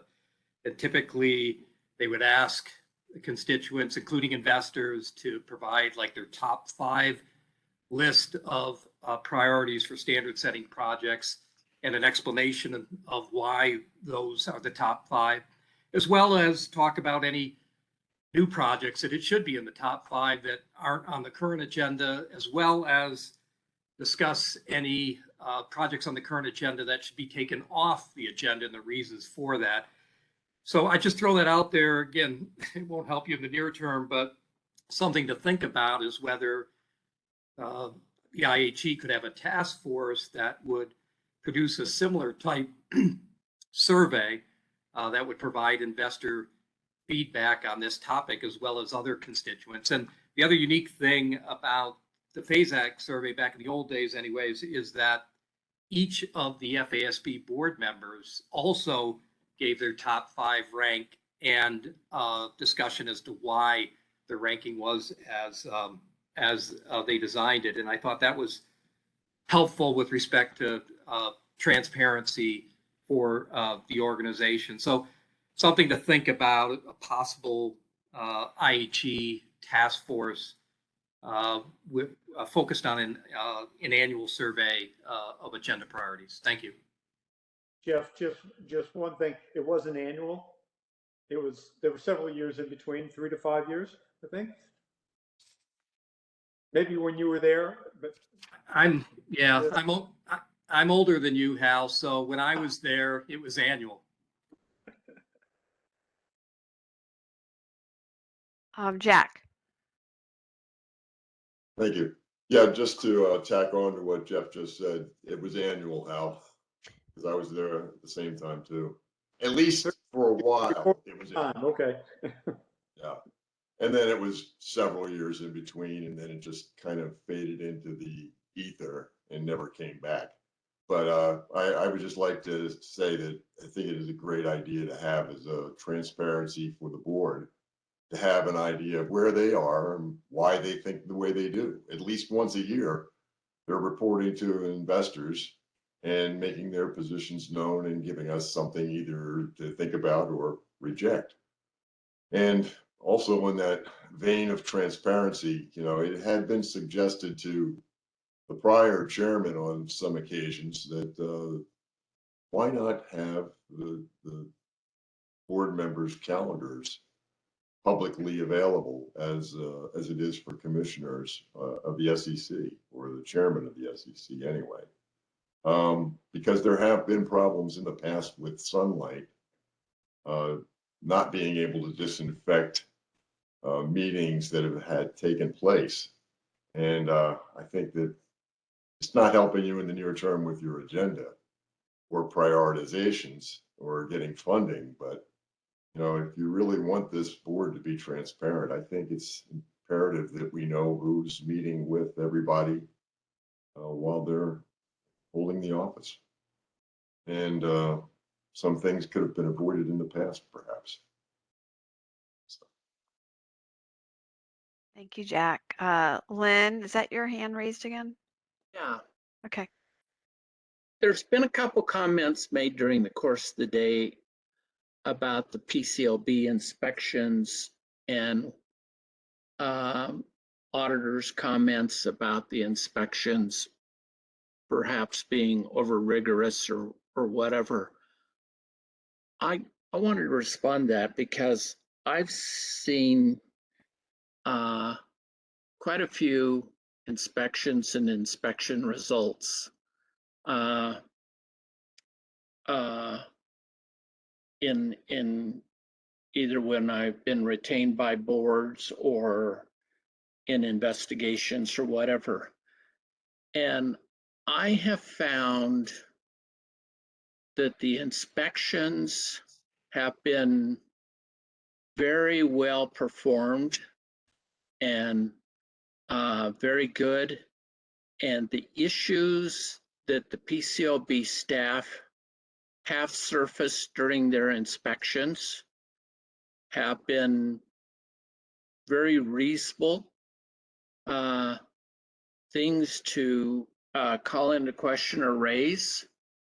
And in a number of those cases, the issues that the inspectors raised were self-evident right in the work papers or the information that the auditor had. So when you hear audit firms say, oh, they're being too picky or whatever, I would be very, very skeptical about that and dig deeper, because my experience has been that is not the case in the ones I've seen. A second part of that is there's been discussion about, you know, what can an auditor detect or not detect? How much work do they do or not do? In my years at the commission and in the 20 years since then, I have found that in the vast majority of the cases where there's a fraud or a major issue, the auditor did in fact identify the issue and had information that raised questions about the problem. It could have been through a whistleblower. It could have been through inconsistent information in the work papers.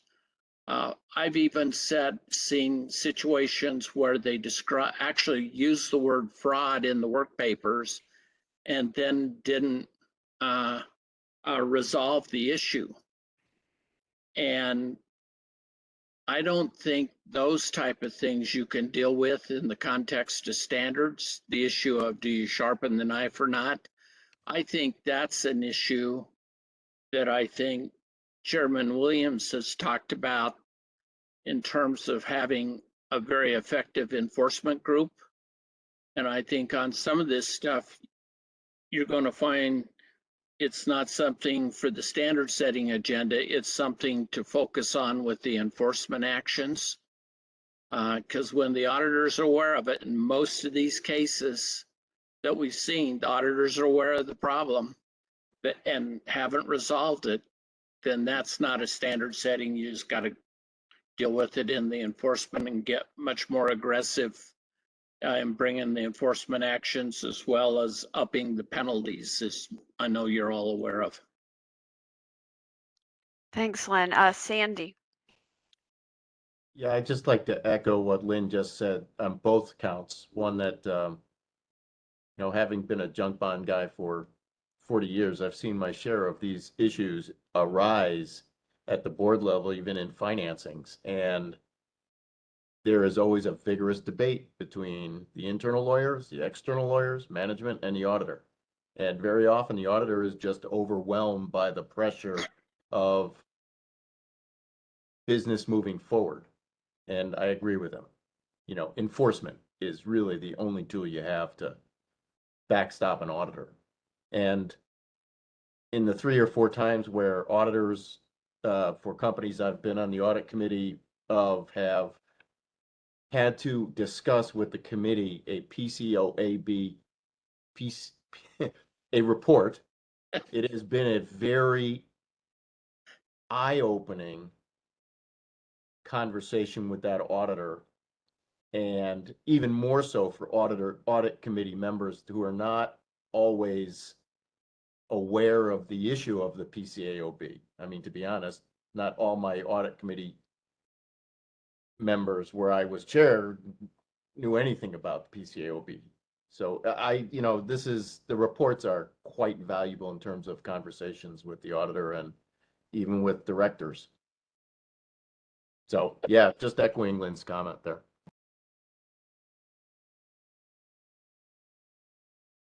Okay. I don't see any more hands up. That does not mean there are not hands up. So does anybody have any follow-up for Barb on the standard setting agenda? Okay. So we're going to take a quick 15-minute break, and then we'll resume. And again, it's good to keep your connection. Just mute and turn off the video so it's easy to get back on. So we will see everyone, let's say 3:20. That makes sense? Okay, awesome. Hello, this is Kara Stein again. I want to welcome everyone back to the IAG meeting. The last item on our agenda for today is the IAG Going Forward.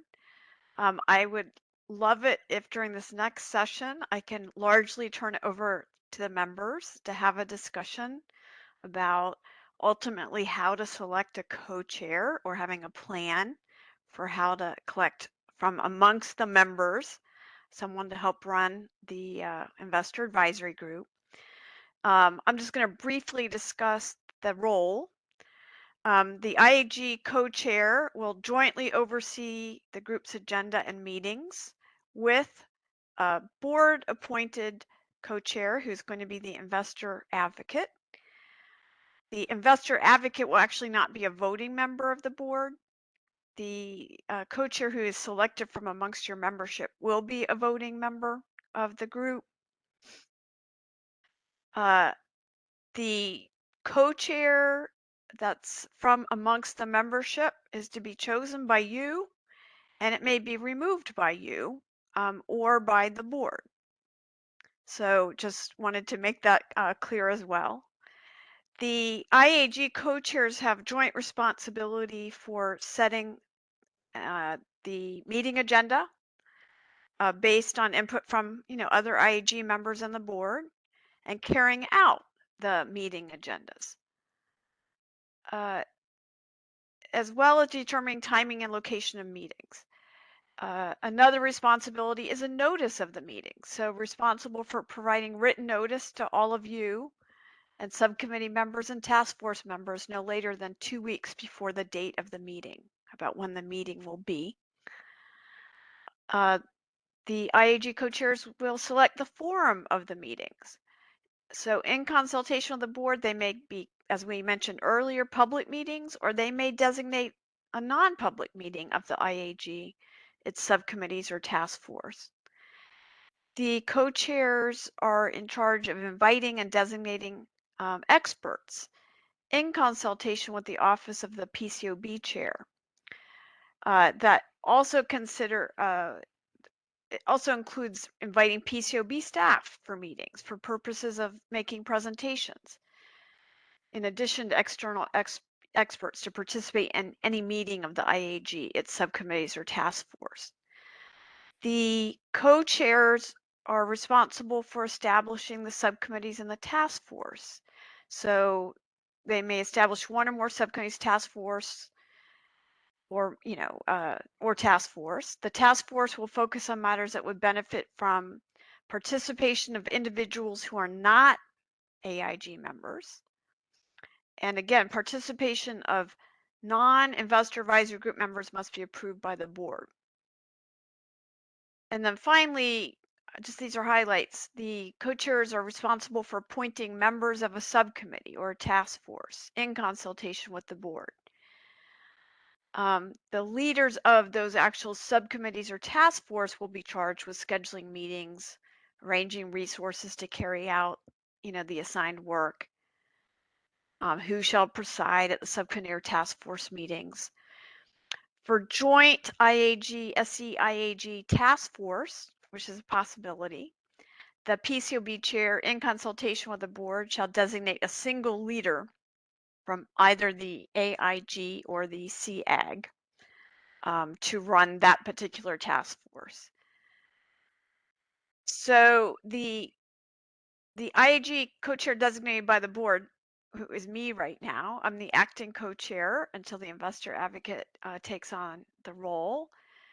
Will entertain nominations from the IAG members about who they would like to have for the co-chair. And members may be nominated by other members or self-nominated. And so I wanted to begin the discussion today about how you would like to proceed. We can certainly set up a deadline for those nominations to be made. We can have those nominations put out to all of the membership with information about each of the nominees. We can set a deadline for when that election closes. And we could choose that either as a deadline, a virtual deadline, or we could have a subsequent meeting of the group. This group could also decide they want to have speeches and presentations given by the nominees. We could do that in an online format. We could do that with taped presentations. So we can take the slide down and just talk, but we wanted to start having that discussion about how this group would like to proceed in selecting the co-chair. So I will open up the floor to you for some ideas about how you would like to proceed.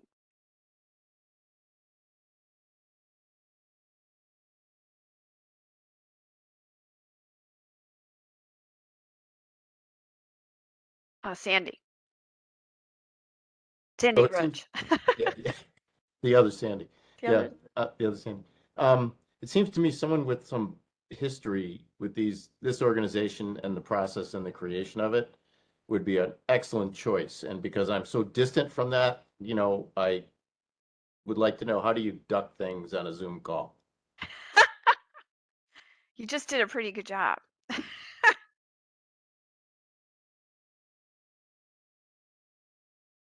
So I'm happy. I don't see a lot of suggestions being made here, either in the chat or otherwise. to, if we were going to set up a deadline for nominations to be made, we could set it for a month from now, 2 weeks from now. Does anybody have any, thoughts on that?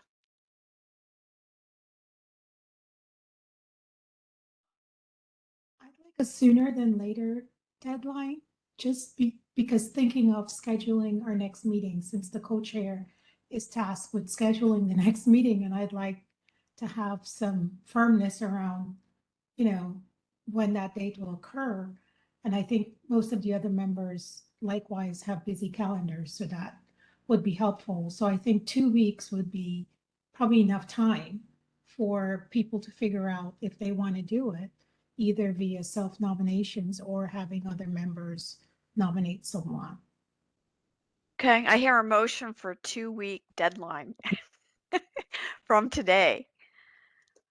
We could also make it from Friday to give us a nice even, period of time. Does anybody have a different time frame that they would like to offer? Okay, I hear no objections. Do I have a second? I'll second it. Hey, Sandy, thank you very much. Okay, so go ahead. I have a question. I completely agree with the idea of having the co-chair have somebody with history and experience. I think that makes a lot of sense. And I wonder, without singling people out, if the folks who have that qualification, can someone let us know who they are so we know who to pester?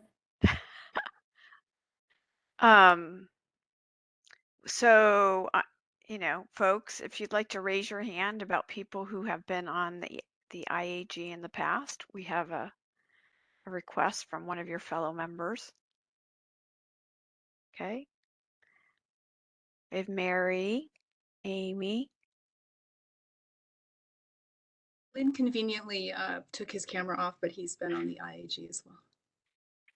Okay, we have Lynn. We have Gary Walsh. Is that everyone?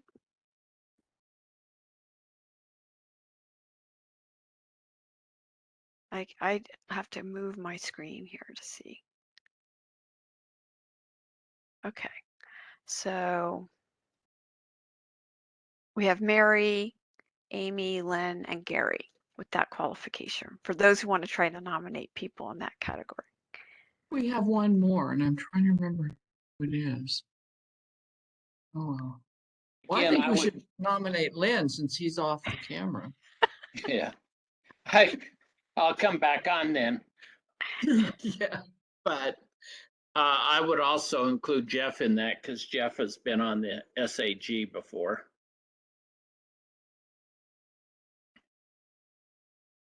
Jeff, would you hate me if I nominated you?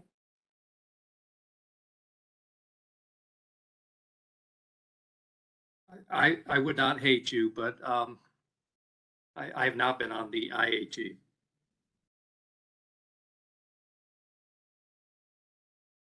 Mary? I have been on the IAG, and I don't think it should be a requirement, and that's because, I like the interaction of this group. I like the format. I like what the board has done.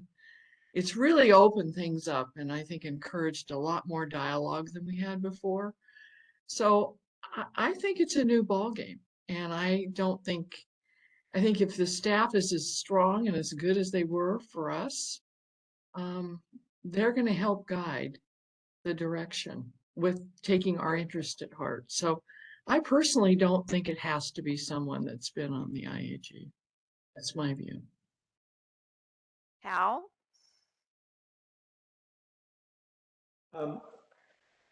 One thing I've been pondering is, this is referred to as the Investor Advisory Group.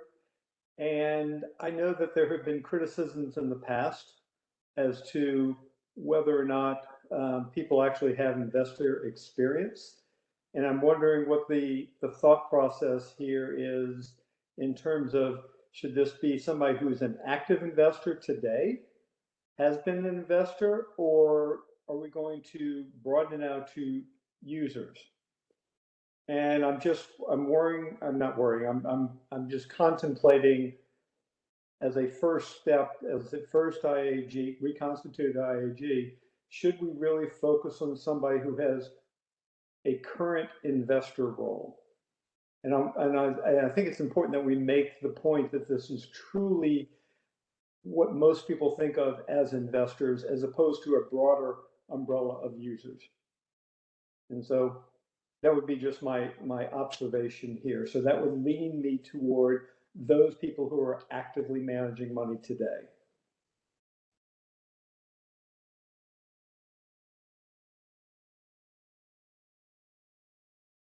I think that feels like a good consideration, and also maybe you know, in keeping with a lot of considerations in investor organizations, that a nudge towards an asset owner rather than an asset manager, if that's possible. But I may just have narrowed this down so that there's no candidates. Well, I was actively trying to duck. Amy? I do both, so I don't know if that is appealing. I might be not as articulate as some of you all, so but I'm happy to serve in that role if people are interested. But I don't. It's up to everybody else.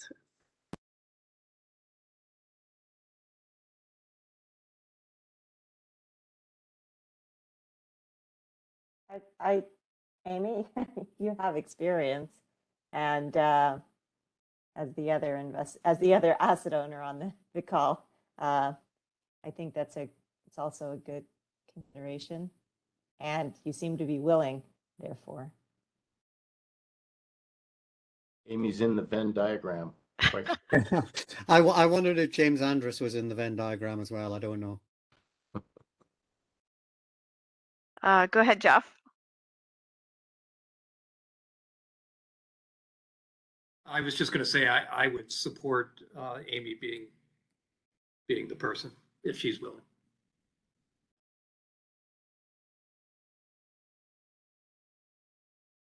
Lynn. Keep this pain and agony from going on. I would like to nominate Amy.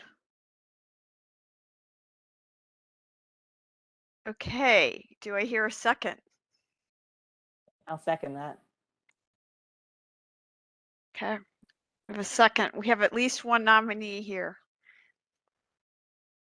Jeff, do you still have your hand up? Lynn, do you still have your hand up? Okay. Well, we might be just making our 2-week deadline here with no problem. I don't want to, oh, sorry, Kara. Go ahead. I don't want to throw, too much sand in the gears here, but should we also be considering Mary? Because as I was thinking about this early on when you were all introduced at 9:15 or whatever it was this morning, I thought of you two as being really good candidates for this because of your investing experiences. So I just throw that out as a possibility. Could we share the job, Amy? I mean, we're both very busy. I'm happy to acquiesce and remove my hat from the ring, Mary. No, if you do, I do. I'm happy to really share it busy. too. I don't know if I have time. Actually. However we want to do it, however. I mean, I'd love to help out, but I don't know if I can take that on, honestly, time-wise. I'm not sure. That's all. I would need some time to think about it personally. Then I think you're a great candidate, Amy. I withdraw my suggestion.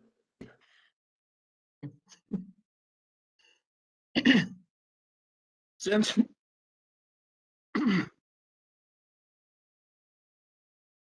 In all seriousness, though, the job of taking on the co-chair responsibility is a serious one, and I think if you don't go in with a certain amount of enthusiasm, it's going to be overwhelming. And I think for all of us, you know, especially those of us who are newer to this conversation and still picking up all the vocabulary, you know, I think that enthusiasm at the very least is a requirement. And so, you know, I think we're all busy people without a doubt.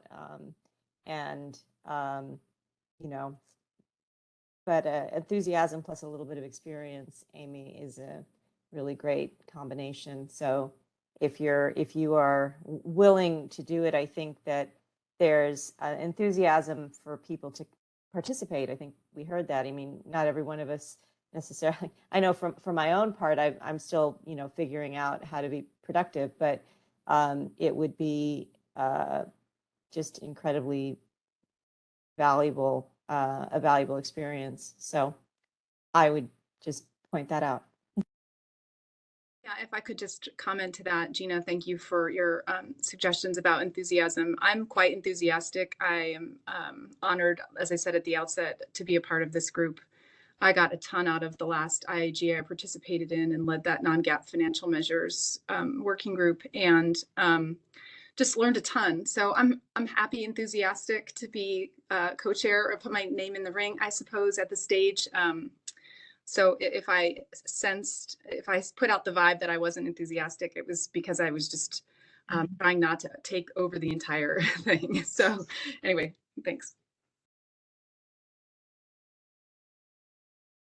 Well, I'm flattered, and I would be enthusiastic, and you know I would do a very good job, but I've learned a lot about myself over the years, and overcommitting, I mean, no matter how enthusiastic I am, is never good for an organization. So I feel, given the nature of my business, it's growing rapidly. I have employees. I think that the organization would be very well served with Amy as the co-chair.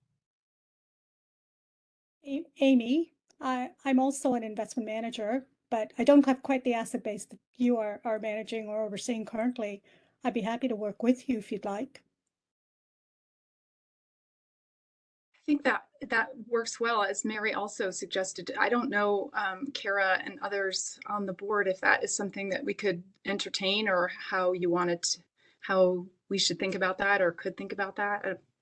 I don't know if that would require too much coordination, or if maybe that would facilitate coordination. I'm not sure how we should think about that.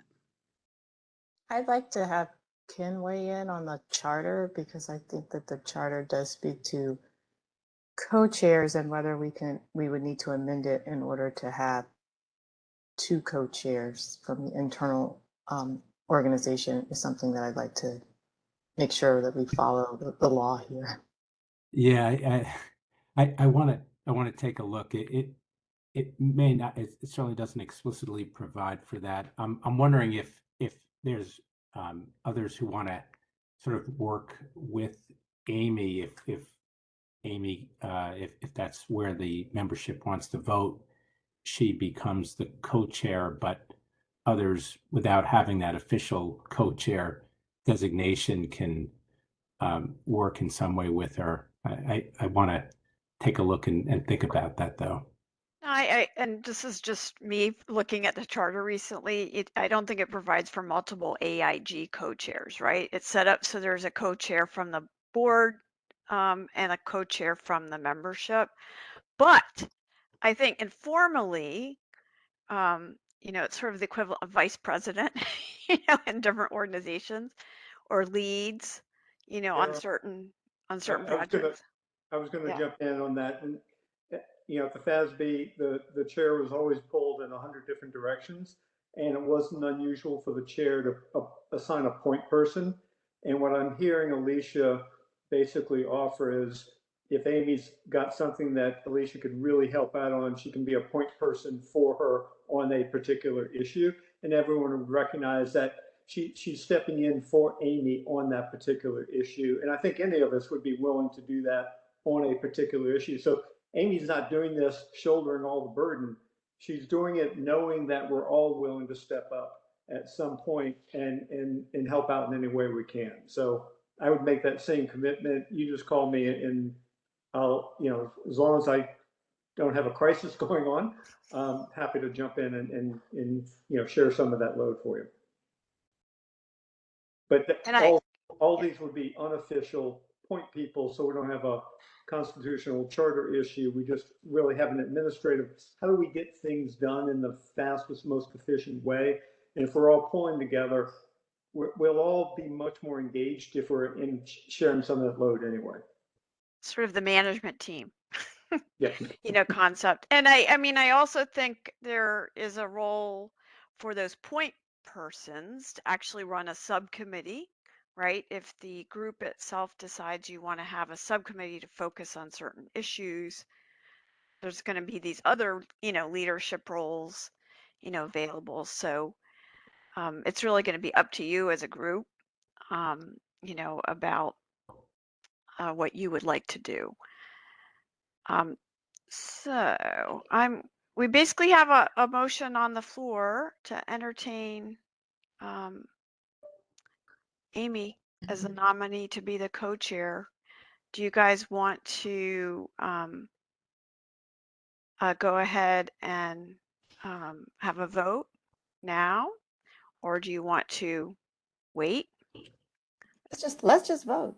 Yeah, I'll call the question. Okay, go ahead.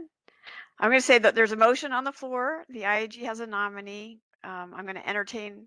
Do I have a motion to close the nominations? So moved. To close the nomination. Do I have a second? I second it. Great. Okay, so we can now proceed with the vote. All those in favor of Amy, please raise your hands. We have different hands. Okay. Great. Can someone count that for us? I'm trying to make it easy, but I'm not sure I have.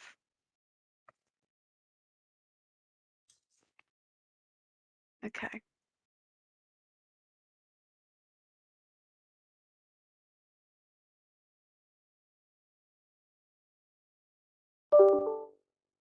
Okay, great. Okay, pull down your hands, please. Okay, I'm going to say all those who are opposed, please raise your hand.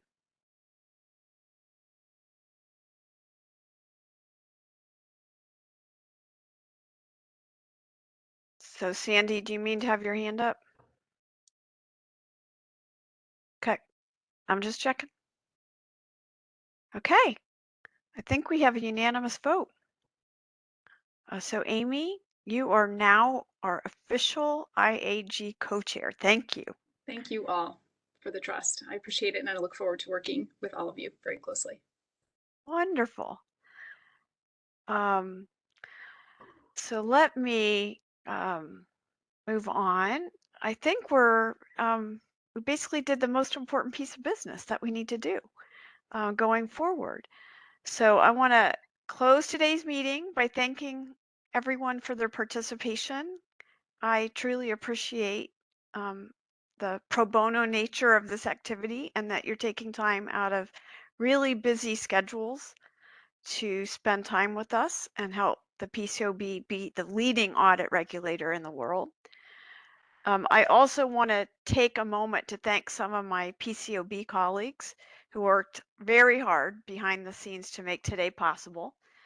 From the Office of the Chief Auditor, I would like to thank Jessica Watts, Danny Verbeck, and Akiko Upchurch.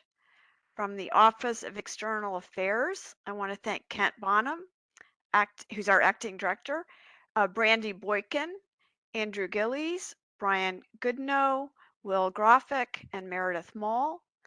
And I would like to thank May Moselle from our Office of Data Security and Technology. And from my own office, I would thank Robert Peak and Steve Kroll. So I look forward to scheduling our next meeting sometime in the early fall. Our new investor advocate, Ms. Saba Kamar, will be starting on July 1st. So she's going to be looking forward to working with you, Amy, and the whole group on building the AI IAG, going forward, the IAG Going Forward, excuse me, Investor Advisory Group. And so with no further ado, the meeting is now adjourned. Thank you.